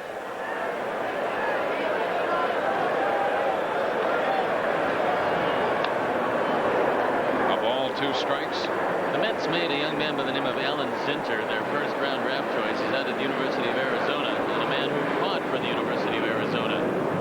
But talking with Al Harrison before the game, he mentioned that Zinter probably will wind up at first base, and if they're looking for a first baseman of the future, Zinter can swing the bat. Did he go? Yes, he did. Tom Hallion says he's out, and now Dykstra is going to argue. Dykstra on his way up the line. Dykstra called out on strikes. He tried to hold up, and now he's been ejected, and Dykstra is going down after Hallion. Palazzo trying to get in between the two of them. He pushed Palazzo out of the way. Dykstra has been ejected for arguing the call. Davey Johnson out there and Sam Palazzo, the third base coach. I don't know if I've ever seen a hitter on an appeal play run a third of the way down the baseline to argue and then keep it up and finally be ejected, and down he goes all the way down to third base. Let's watch the appeal play. Dykstra went very close to going around. Most unhappy with this call as he charges Tom Hallion at third base. Fortunately for him, Sam Palazzo got in the way. So Sam was a man, at least to this point, with enough of Len Dykstra to keep him away from Tom Hallion. And I'm sure that Davy Johnson's back in not too good a shape to be involved in anything like that. No, he doesn't want to be wrestling with him. He's trying to get that back in shape. Now here's Jeffries, a little hopper right back to the mound. Bielecki's toss in time. So Dykstra has been ejected from the ball game after striking out to open the New York fifth. Jeffries goes out pitcher first. 2 gone in the fifth with the bases empty. The Cubs are not going to miss Len Dykstra tonight. Not only was he on base twice, he scored a run and doubled in the third and probably made a catch that could have saved Ron Darling some trouble. Shawon Dunston might have had an inside the park home run had Dykstra not made that great diving stab in left center field. Now Howard Johnson steps in. Johnson 0 for 1 officially. Drove in a run with a sacrifice fly back in the third. And the pitch from Bielecki is a strike. The game tied at 2.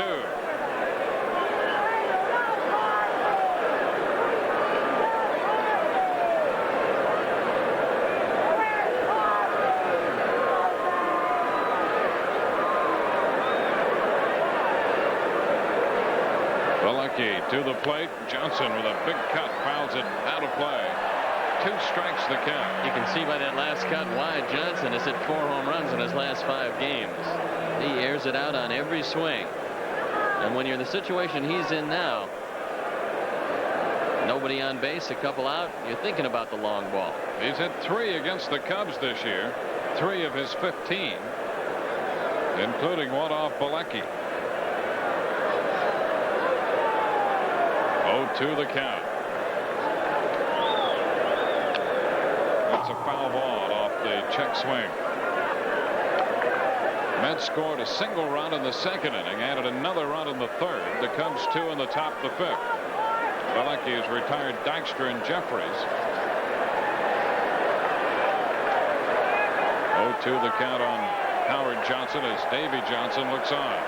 Kevin McReynolds still a little banged up with the sore ribs. I don't know if we'll see him tonight, so Davy Johnson has an adjustment to make in his outfield with Len Dykstra ejected. And dejected for that matter. A 2-strike count on Johnson. Strike 3 called. Johnson out on strikes, and that takes care of the Mets in the fifth. 3 up, 3 down through 5. This game tied 2-2. Into the 6th inning with Steve Stone and our producer director Artie Harris. This is Dwayne Stats from Shea Stadium, New York. Jerome Walton, the top of the Cub order to open the 6th. Walton, Smith, and then Sandberg. Walton has bounced to short and struck out swinging and fouls this one back. Strike 1. There's Lenny Dykstra out on strikes on the appeal play, and he was ejected by Tom Hallion. You see Davy Johnson holding him back along with Sam Perlazzo. Hallion has ejected him, and as a result, Lee Mazzilli's in the ball game in left field with Mookie Wilson moving over to play center. And Walton takes the pitch too low for a ball. It's 1-1. Let's see if this inning Ron Darling might still be feeling the effects of a bad decision in the 5th, pitching to Dunston. There's a fly ball into left center field. Mazzilli on the run, can't get there, falls down. The ball goes all the way to the track. We have extra bases for Walton, a double to open the 6th. Jerome Walton, who had 4 hits yesterday against the Cardinals, picks up his 8th double of the year to open the Cubs 6th. And the ill-advised temper tantrum on the part of Lenny Dykstra might come back to haunt the Mets, because Lee Mazzilli is nowhere near the outfielder that Mookie Wilson is in left field. Mazzilli doesn't have the speed, and as you can see, he certainly doesn't have the grace. So a 2-bagger for Walton, and that starts the Cubs off in pretty good shape here in the 6th inning. Here is Dwight Smith, who bunted his way on in the 1st, popped to 3rd in the 4th, and he'll be trying to get Walton over a base. The pitch away, ball 1. Well, if you ever wondered why managers have bad stomachs and bad backs and no hair and headaches, Darling pitching to Dunston with the Cub pitcher Mike Bielecki due next. is one of the reasons why. And you know, Mackey Sasser, when he went out with a 1-2 count, Dwayne had to tell him, look, stay away from this guy. Don't give him anything to hit because you got the base open and the pitcher due up. And the pitcher, by the way, Mike Bielecki, was 1 for 24 before that at bat. A minuscule, probably 0.30 as far as a batting average is concerned. And yet Darling still flirted with Dunston, got a fastball hittable, and Dunston knew what to do with it. Smith trying to pull the ball, swings and misses. The count is now 1-1.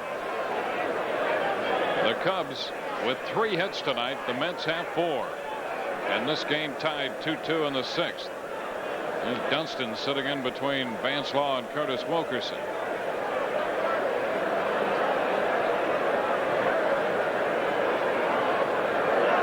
There's a bunt right side, another good one.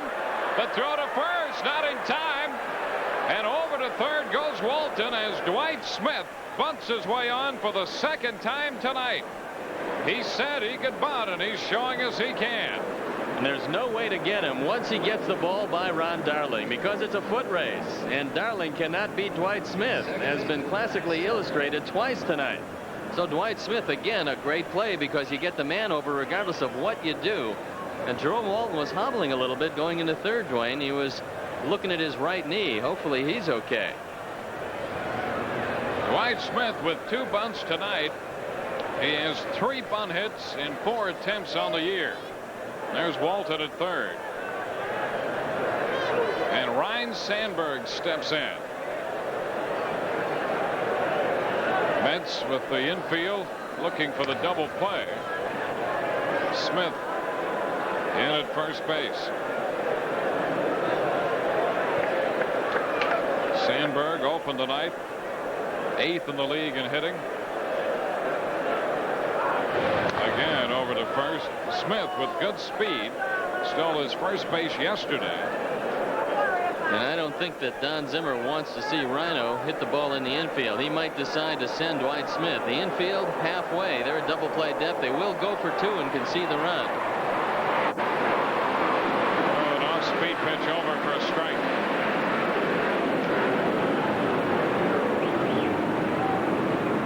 Zimmer perched in the Cub dugout.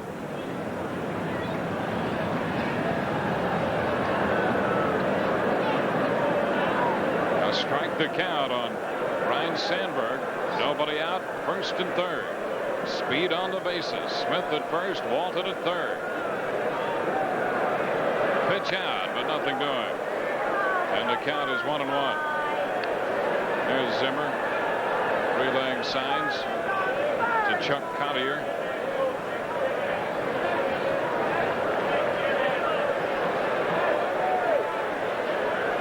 A 2-2 contest. Comes with 2 in the 5th. A big threat in the 6th inning. And now Sandberg's behind in the count. A couple of off-speed pitches here for strikes. It's 1-2. Dawson on deck.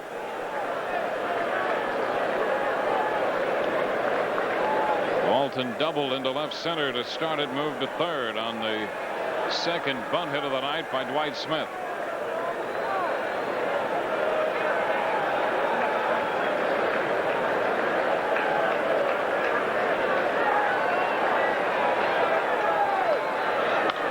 High foul out of play.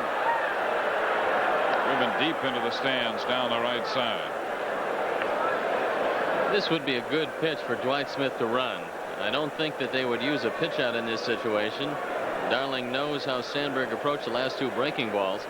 So you'd have to figure Sasser would be calling a breaking ball again, and occasionally he'll look over to Davey Johnson to see what pitch to call.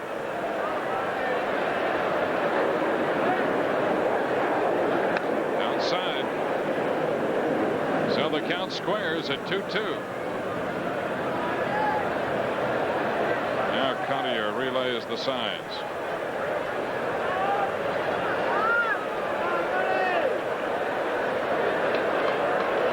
Bullpen up and going, and you can see Roger McDowell. A 2-ball, 2-strike count.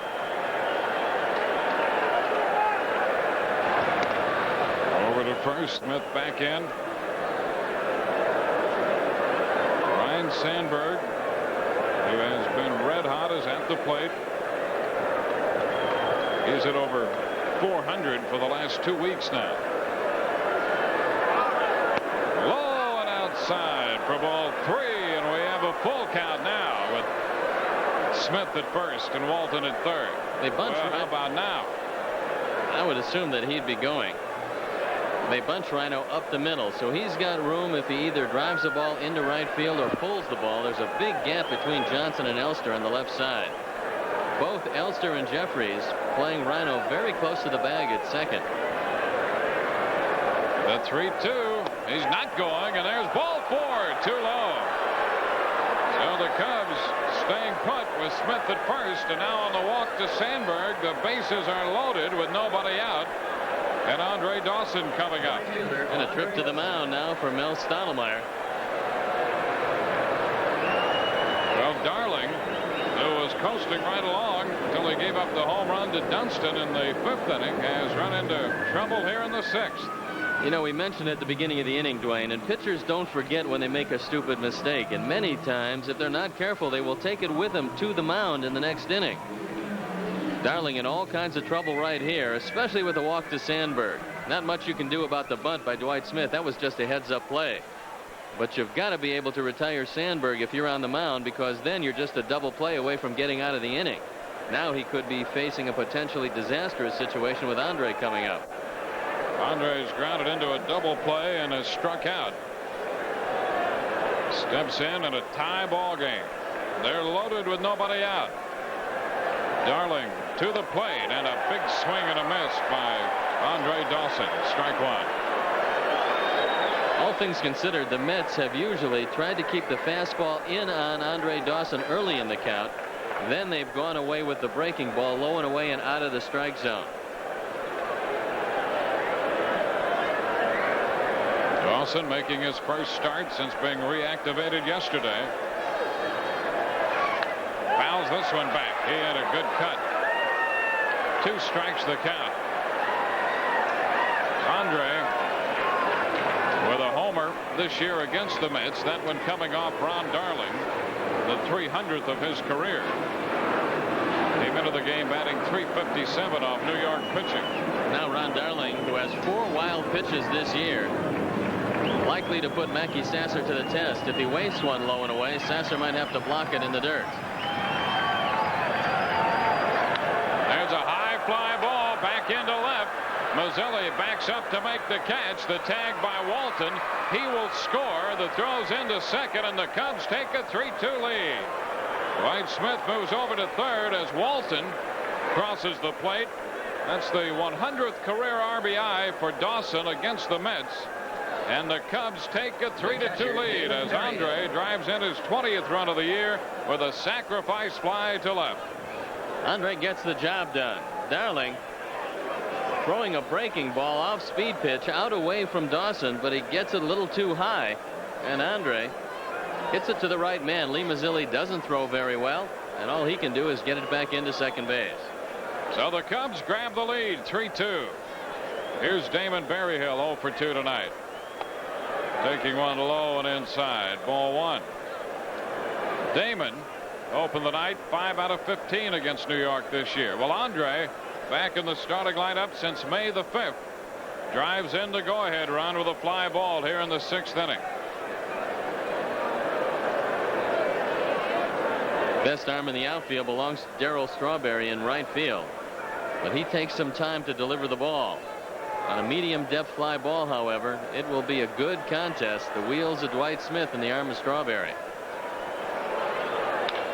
And a fly ball back into left. Mazzilli backing up to make the catch. Smith with great speed will score without a play, and again the throw's into second, and the Cubs pick up another run. It's a 4-2 ball game. The RBI for Berryhill, his 22nd of the year. So the Cubs make it a 2-run inning as Berryhill delivers a fly ball. And once again, he hit it to the right guy. Nothing Lee Mazzilli can do with this. It's deep enough, and Damon Berryhill gets the job done.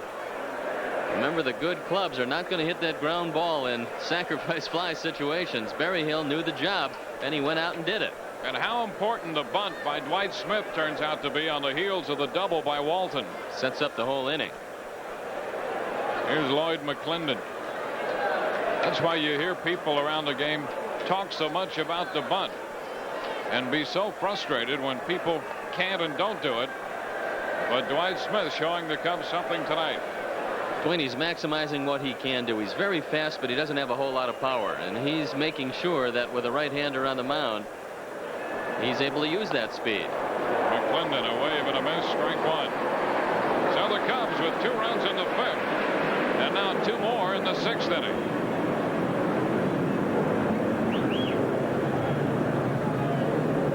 Two Cubs. Sandberg at first, a strike to count on Lloyd McClendon.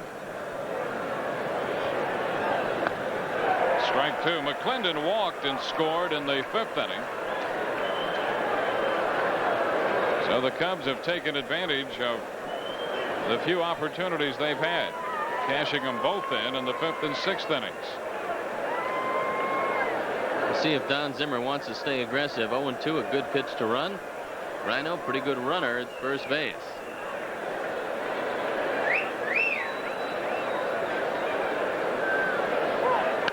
Ground ball toward third. Johnson will go down to second out there on the force to retire the side. But the Cubs take the lead. 2 runs on a couple hits. They leave 1. Bottom of the 6th inning coming up. 4-2 Cubs. Bottom of the 6th inning. Darryl Strawberry leading off, and the first pitch is a ball. Mike Bielecki now with a 2-run lead. It's a 4-2 ball game. He's facing the middle part of the New York order. Misses upstairs and now falls behind Strawberry. You don't like to see that. You don't like to see him fall behind the hitter, and you don't like the location of the pitches. He's got both pitches up. He's retired 8 in a row. He had some problems in the 3rd inning. Then he got himself together in the last couple innings. He's been very tough. Misses down here, and he's behind 3-0. Strawberry with 200 career home runs. There's a strike. It's now 3-1. We stressed it throughout the New York series over at Wrigley Field. The Mets have been a come-from-behind team. High pop-up. And Bielecki will most certainly take this one in foul territory. Law makes the catch standing in the coaching box. Vance has had his problems in this park. If you remember, he dropped the pop-up here earlier this year, and that time wasn't too comfortable under that high pop-up. But he does make the play as the wind playing tricks with this one. 1 out in the 6th. There's Dave Magadan. Magadan, with a couple men on in the 3rd inning, hit the ball deep to center field. Hit it back to the warning track into the wind, only to have it caught by Walton. Pitch is a ball. 0 for 1 in this game with a walk.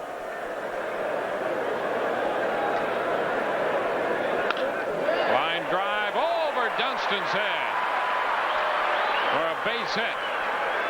Dunston went as high as he could go. He came down limping a little bit after timing that leap. Here's the base hit. This is what Magadan does best. Make contact, take the ball the other way, and Dunston up very high just misses this one. Good timing on the part of Shawon Dunston. He was just playing him too low. So a base hit for Magadan. He's now hit safely in 15 of his last 16 games. And here's the center fielder, Mookie Wilson. You can see Wilson hitting just 194 on the year, but he's hitting 254 left-handed. So while he has struggled overall, and certainly from the right side, has been close to respectable from the left side. 1 on, 1 out for Wilson.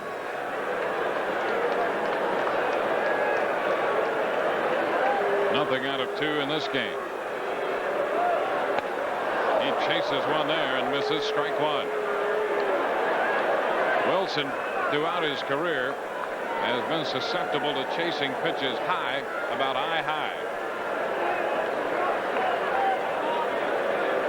0-1 the count.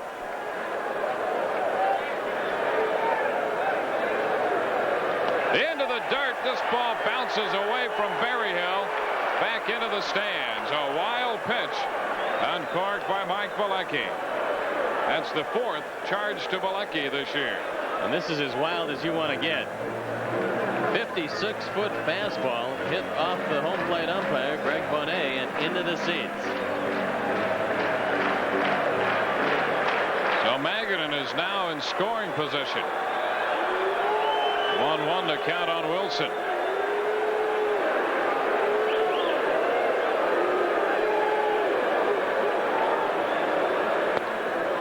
Ball 2. 2-1. Bielecki has struck out 4 and walked 3. Given up a couple runs on 5 hits.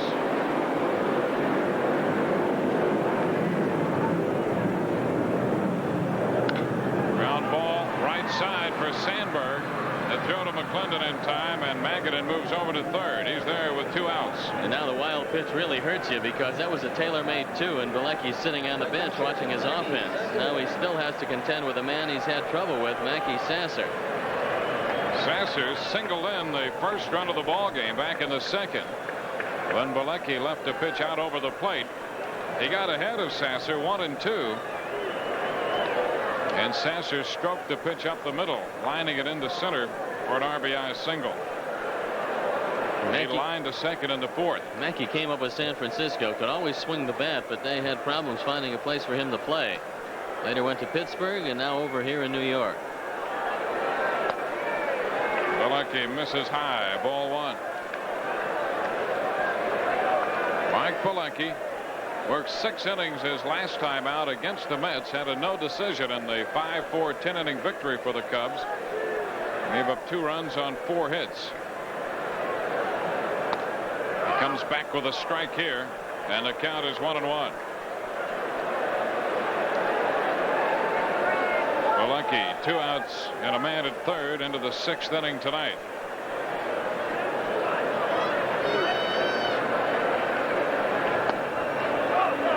Two balls on a strike.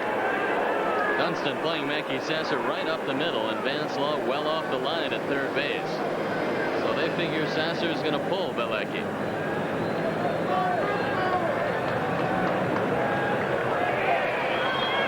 Now the 2-1. He went for this one upstairs and fouls it back. So the count squares at 2-2, and Berryhill goes to the mound. Many times what a catcher will tell a pitcher here, if he's going to call a breaking ball, or in the case of Mike Bielecki, perhaps a fork ball, have enough confidence to throw this one down. Don't worry, I'll block it. I don't know if he liked the location of the last pitch to Sasser. It was up and out over the plate. A little bit higher than high, though, and he couldn't get the bat around. So the count is 2-2 on him.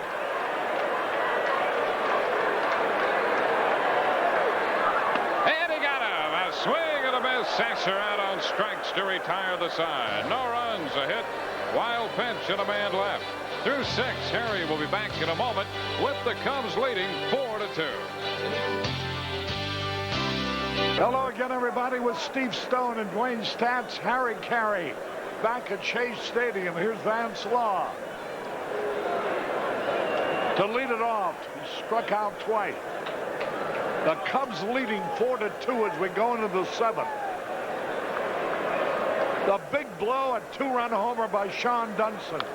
The first home run he'd ever hit here in New York. And you know, he's a local boy out of Brooklyn. That's the first time the home folks have seen him hit a home run here at Chase Stadium. Now the pitch swung on and fouled it back. 0-2. Ron Darling certainly had Vance Law's number. Struck him out in the 2nd, struck him out in the 5th.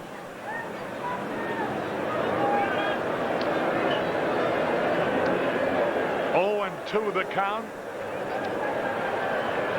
The pitch wide.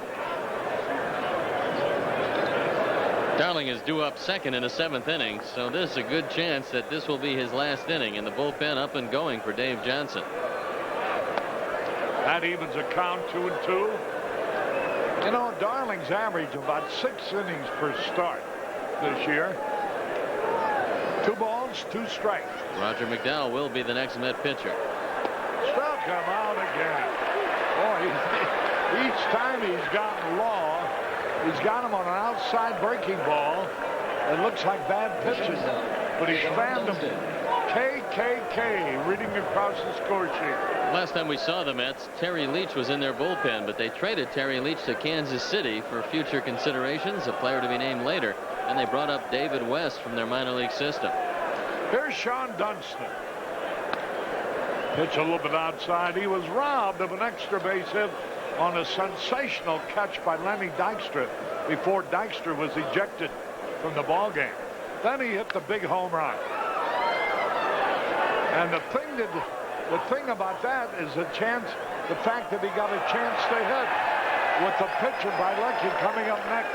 It's amazing, Harry. I can't believe that he threw to Dunston in that situation, but he did, and the Cubs will take it. There's a pitch foul out of play. Get well wishes to Mill Owens of the WGN Radio Engineering Department, who's convalescing at Rush Presbyterian St. Luke's Hospital. And in an emulation of Wrigley Field, only the Cub fans do it with home runs. A foul ball is tossed back on the field by the Met faithful. 1 ball, 2 strikes.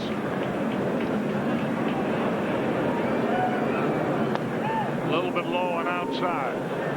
Well, they're having a graduation party tonight in Lombard. Robert Van Housen Jr. and his friend watching the game while partying. There's a high pop foul out of play. 2 balls, 2 strikes. Monty Silas and Jim Connor from Piper City here. They're also here from Downers Grove, Beth and Monica Steinhauser and Ann Adamson. The pitch.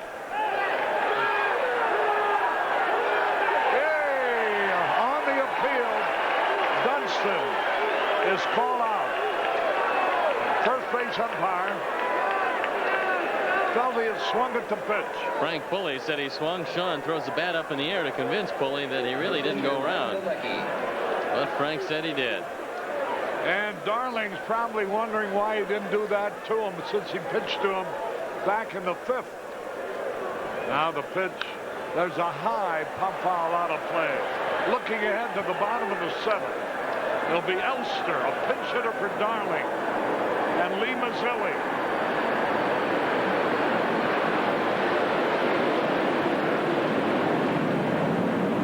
Oh, I wish we'd have kept track of the planes that have gone by tonight. Here's a curve outside. 1 ball, 1 strike.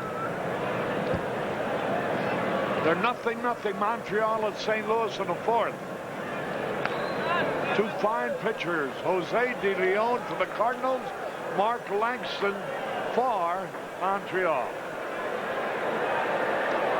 Now the pitch. A hot shot. Nice catch by Jeffries to retire the side. 1, 2, 3. We go into the bottom of the 7th. The Cubs still leading 4-2.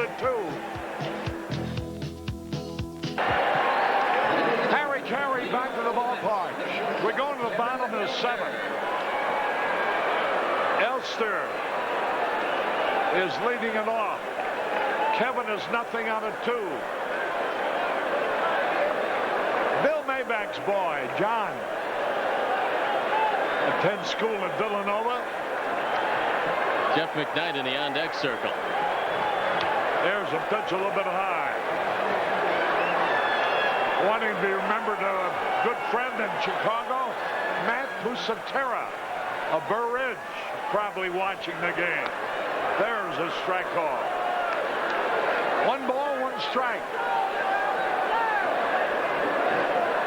Kevin Elster struck out and popped out. Nobody's been up in the bullpen all night. That's the kind of game Bielecki has pitched. A high pop foul out of play. 1 and 2. Mike Bielecki has completed 2 games this year. He's got 1 shutout and making his 11th start of the year. His put together a pretty good performance. This is a difficult club to pitch against in their home park. A high pop foul out of play. And Elster shatters the bat on that breaking ball away. So Bielecki, who's made some pretty good pitches, especially after the third inning. He had a rocky second, a rocky third, but then he settled down and he's completely handcuffed the Mets since then. Since the third inning has only allowed one man to reach base. Magadan, who singled in the sixth. 1 ball, 2 strikes.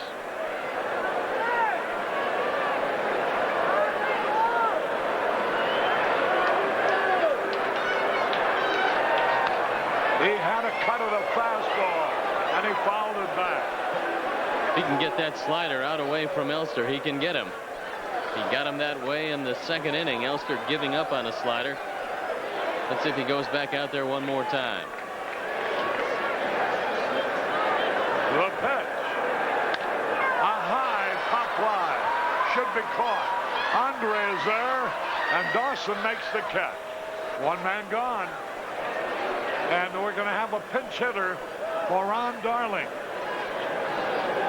Keith Miller, an infielder. Jeff McKnight was in the on-deck circle, but he was called back when Elster didn't get on, so we'll take a look at Keith Miller. Ladies and gentlemen, your attention, please. Miller comes into this one hitting .063. He's 0 for 2 as a pinch hitter. He's got no home runs or RBIs. So Dave Johnson wanting to save McKnight perhaps for a situation with somebody in scoring position. Remember the 4 leading teams to the Eastern Division playing each other tonight. The Cubs playing the Mets here. Montreal playing the Cardinals in St. Louis. High fastball. You had a look at Gary Carter on the bench. He's going through 3 hours of therapy every day. He's walking without crutches. He's got a brace on the leg. But he says he should be back somewhere around the All-Star break. I'm guessing that Carter will return to playing every day before Keith Hernandez. I would think so, Harry. I think he's a little further along at this point. But don't forget, he has to do a lot more bending than Keith Hernandez. The pitch. A little bit outside. 2 balls and a strike. The Cubs are shooting for the 35th victory of the year.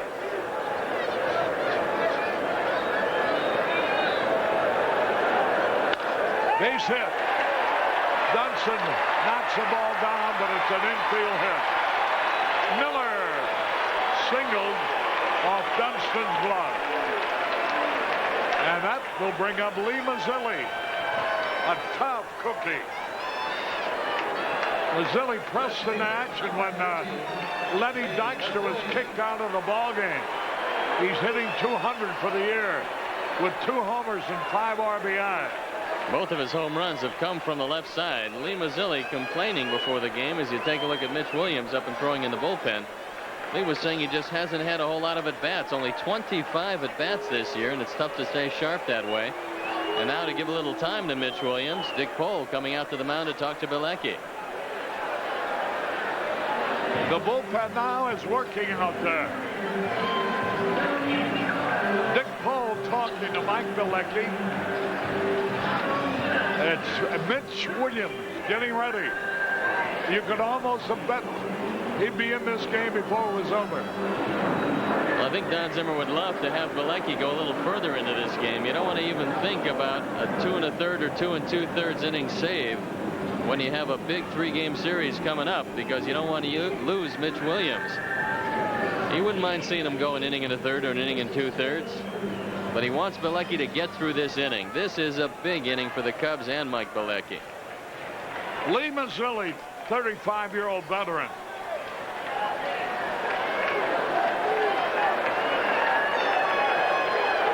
Switch hitter, batting left-handed, of course, against Bielecki. The crowd coming to life.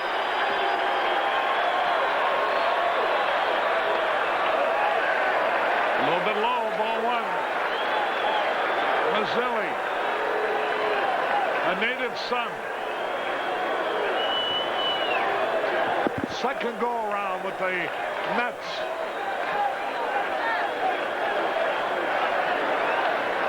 Steps out of the batter's box. 4-2 the Cubs lead. Big ball game. Dwight Gooden for the Mets tomorrow against Scott Sanderson. Will be on the air at the same time. Ball 2. Mazzilli a good eye. 3 switch hitters right at the top of the order now for Dave Johnson. So no percentage as far as bringing in a left-hander to face a left-hander. Darryl Strawberry and Magadan, the straight left-hand hitters, hitting in the 4th and 5th spot in the order.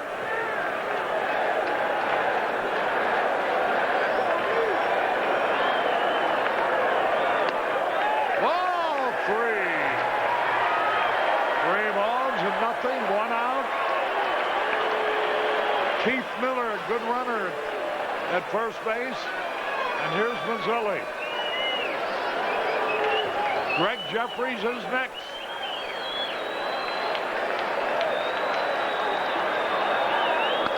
Right down the middle of fastball. You can bet if he throws another one like that, Mazzilli will be pounding away at it. 3 balls and the strike.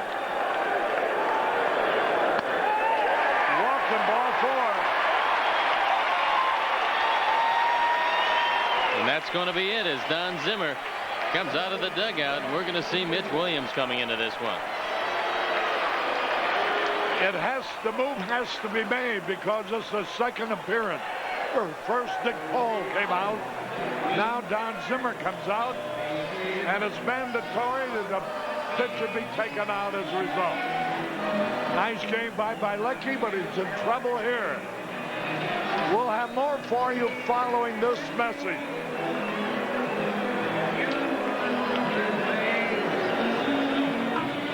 Well, Mitch Williams comes on just a little early for him in the 7th. But this is an important game for the Cubs. The tying runs are on base with 1 out, and Jeffries and Johnson coming up. Mitch Williams looking for save number 15. And this would be a tough one at 2 2/3 innings if he's able to secure it. He's 1-2 this year. The ERA at 2.05 on for the 29th time. He's finished 25 games and 30 2/3 innings. He's fanned 33. He has struck out. He has walked 22, and he's given up 3 home runs and hit 5 men.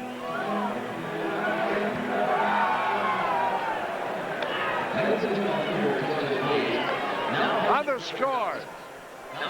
Philadelphia leads Pittsburgh 3-1 in the 6th as play has been resumed. Montreal at St. Louis, no score in the bottom of the 5th. Other games later on. In the American League, Baltimore leads the Yankees 3-2 in the 8th. The Red Sox over Detroit 8-5 in the 6th. Seattle leads Minnesota 3-1 in the 7th. Cleveland over the White Sox 6-0 in the 4th. Milwaukee leads Toronto 1-0 in the 5th. And Kansas City over Oakland 4-2. The pitch is high. Greg Jeffries. He's 1 out of 3, a safe bunt.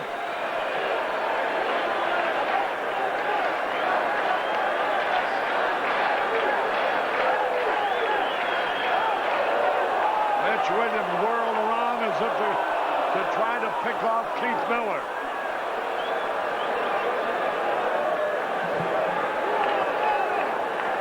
One ball, no strikes.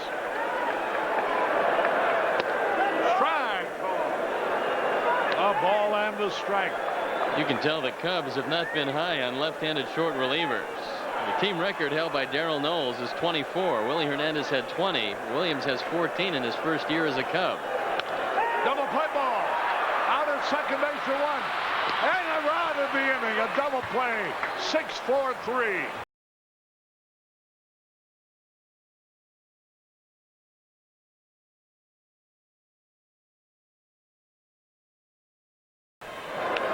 He bunts foul. Let's watch the inning-ending double play. And there's a little hopscotch going on at shortstop. Right there, Keith Miller trying to avoid it, but it's a tailor-made 2. For that inning-ending double play, Carrex helped put the brakes on cancer with a $50 contribution to Cubs Care. I think I think Keith Miller, that was a pretty smart play, trying to shield the ball from Dunston as long as he could. And through his actions, maybe distract him into booting the ball, but Shawon fielded it cleanly and started the double play easily.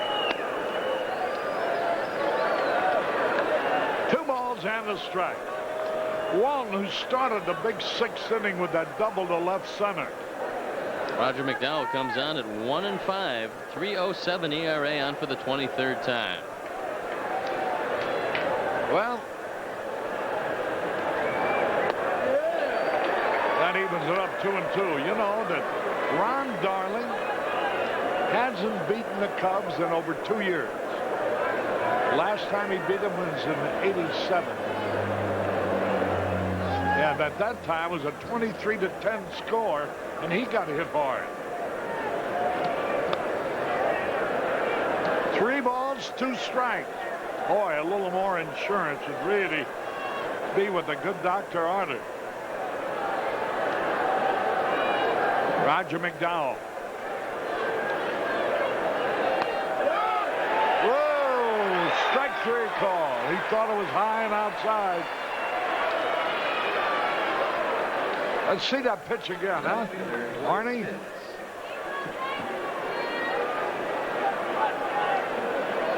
Jerome Walton didn't like it.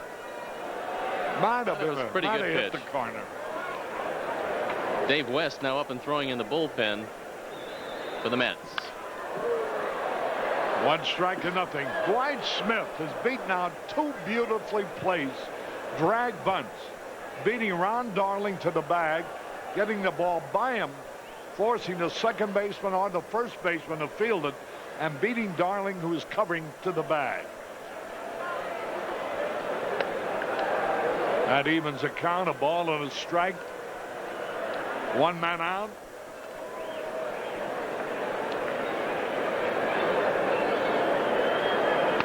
Outside.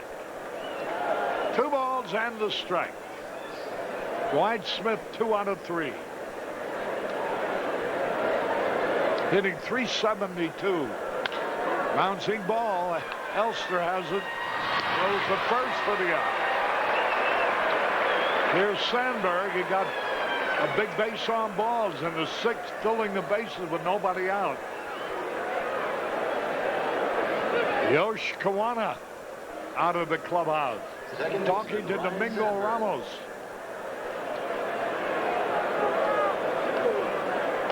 Two out. Ryan Sandberg, the hitter, 0 for 1. Looking ahead to the bottom of the 8th. We got to go through their tough hitters. Howard Johnson, Darryl Strawberry, and Dave Magadan.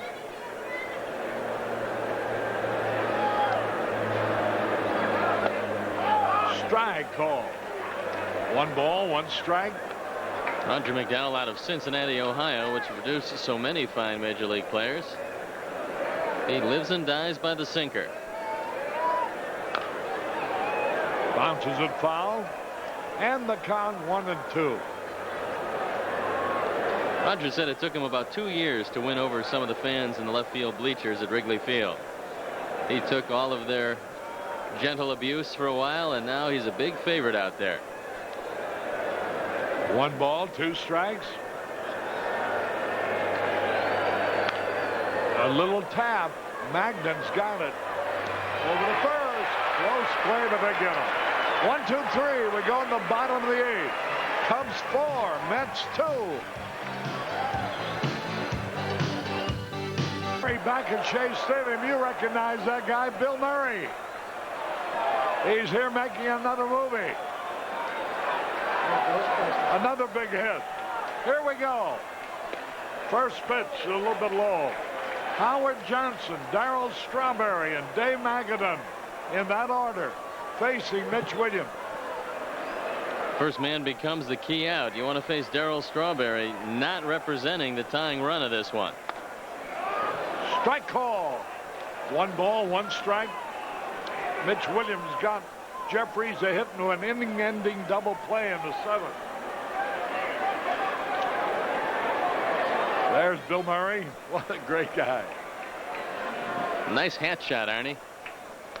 Look out, almost hit him. 2 balls and the strike. Ron Darling is 7 innings, allowed 4 runs on 4 hits, walked 3, struck out 7. 2 balls and a strike. A high pop foul might stay in play over near the stand. And what happened? He caught the ball and he's out. They're calling fan interference. And they're giving him the out. And it was fan interference. Lloyd McClendon goes over there and the fan reaches out and interferes with Lloyd McClendon. A good call by Frank Pulley. And we'll take another look at it. McClendon going over by the tarp. Now he's going to make this play, but watch what the fan does. Gets his hands right out and stops him from making that play, catching the ball. A good call by the umpire. 1 man on. Here's Strawberry. Fastball inside. Here's another angle on that catch. If you lean into the field of play and hinder the fielder, that's what happens. That wasn't even an argument on that one. 2 balls, no strikes.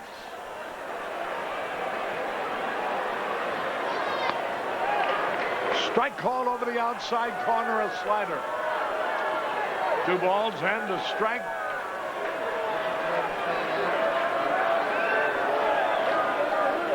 Mitch Williams, a hyper guy. He's ready to throw the ball as soon as he gets it. And Strawberry stepped out of the box. 2 balls and the strike. Strike 2. Montreal has taken the 2-0 lead at St. Louis.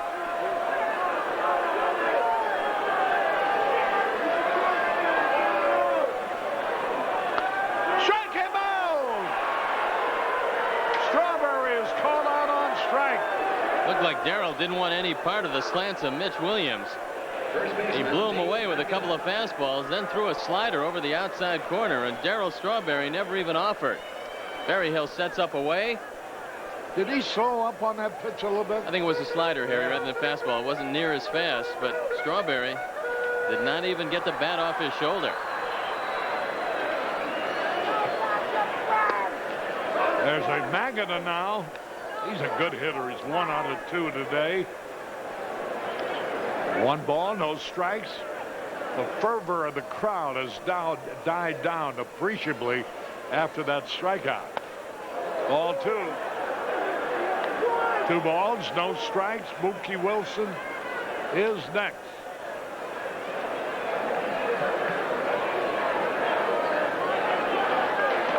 '24-year-old Mitch Williams. Strike. No, make it high. Ball 3.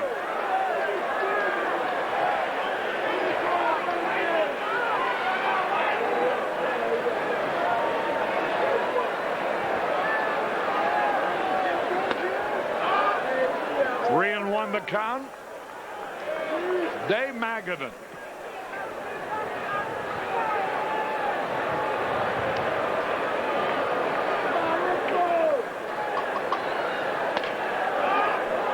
Strike 2 call.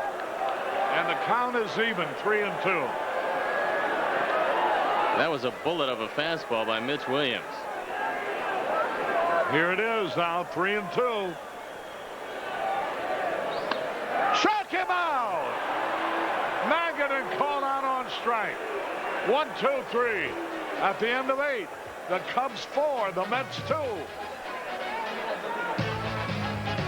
Back at Chase Stadium, we go into the 9th. Andre Dawson leading it off. Dawson put the Cubs ahead 3-2 with a sacrifice fly in the 6th. And Damon Berryhill follow with another sacrifice fly. And that's how the Cubs lead 4-2.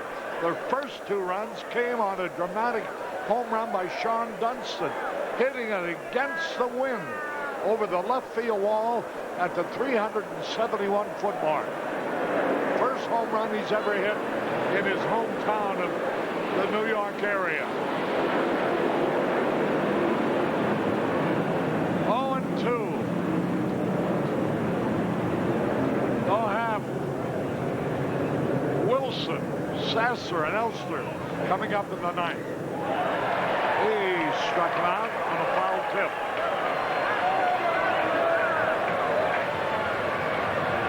One away. Here's Berryhill. Berryhill now has 22 RBI. Dawson now has 20 RBI. And Sandberg leading the team with 28. And Dunston with 17. And boy, I tell you, Dunston has had some of the biggest RBIs in the past couple of weeks that he ever did. His home runs have either won games or tied games. And Dunston now has 4 home runs. There's Dwight Smith and Shawon Dunston talking it over. Kurt Wilkerson to Dunston's right. A couple of guys who figured prominently in this one. He fouls him off, and it's 1-2. Lloyd McLendon will be next. Tough to get much of anything in the air against Roger McDowell. He's only given up 1 home run this year, and he throws one of the better sinkers in the league. It's good to have that man back in the lineup. He doesn't have his timing yet, but he will in the not too distant future, and the Cubs certainly need him to make a run at it. Into the dirt. Mark Langston of Montreal, formerly of Seattle. Langston's a guy that gave up 3 pitchers again, Montreal. He has a 2-0 lead at St. Louis over Jose de Leon. Cardinals batting the bottom of the 6th. Again, he throws the ball back to the backstop. Becky Sasser having some problems. He hasn't caught anything McDowell has thrown this inning. 3-2 the count.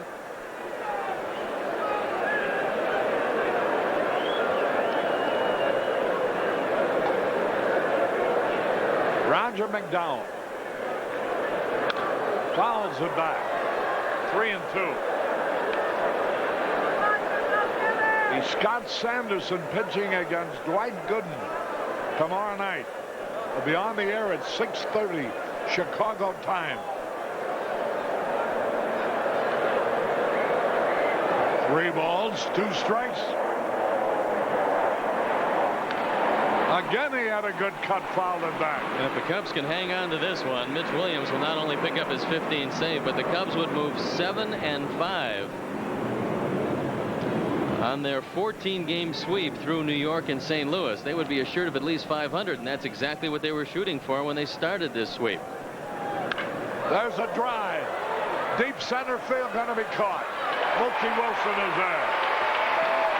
Berryhill flies deep to Mookie Wilson. Damon hits this ball hard, but the wind knocks it right down, and Mookie's there. And with the wind blowing in as hard as it is, and Damon hit this ball right on the nose, it makes you appreciate just how hard Shawon Dunston hit his home run, 385 feet to left center field. You know, we only count to 14 games against the Cardinals and the Mets. We should count the other 3 because it's against the second place Montreal. That'll mean that stretch of 17 games against teams fighting it out for the leadership of the division. There's a ground ball hit by McClendon. There's a peg by Hojo, and we go to the bottom of the 9th. Cubs leading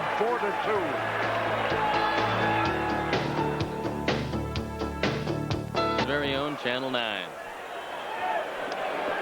Mookie Wilson takes the first pitch for a strike.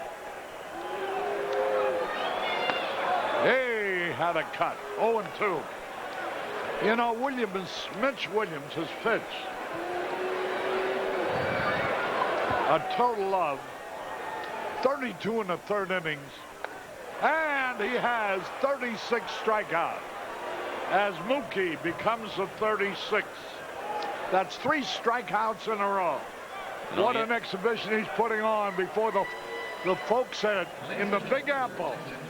And all you have to do is keep the ball up to Mookie Wilson. You'll have some success. We're going to see Mark Carrion now coming on to pinch hit for Mackey Sasser. And the way Williams is throwing tonight, he is certainly impressing people in the Big Apple and everywhere else if they're watching this one. Carrion 3 out of 7 as a pinch hitter, hitting 200 for the year. 2 homers, 4 RBI. First pitch in there.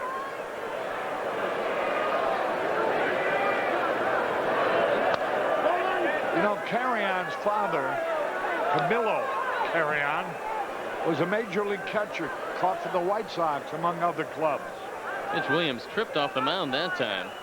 That caused that one to stay way up high. A little bit outside. Ball 2. 2 more and the old ball game is over. Cubs leading 4-2. A high pop fly, Dunston back. Well, now only one more and it's all over. Carrion. Pop to Dunston. That is.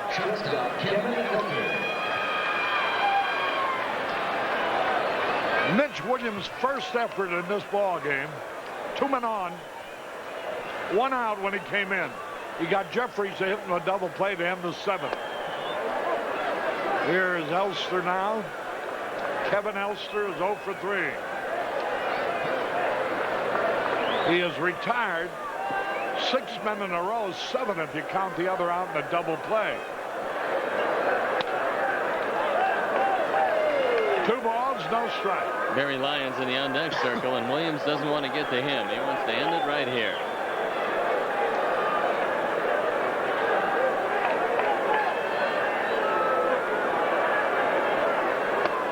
Strike call.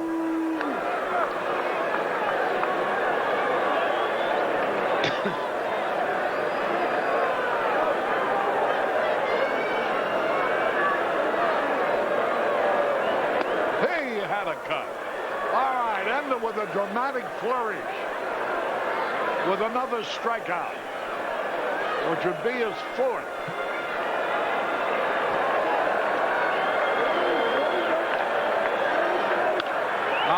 Pop foul. The Cubs with Berryhill. Cubs win. Cubs win.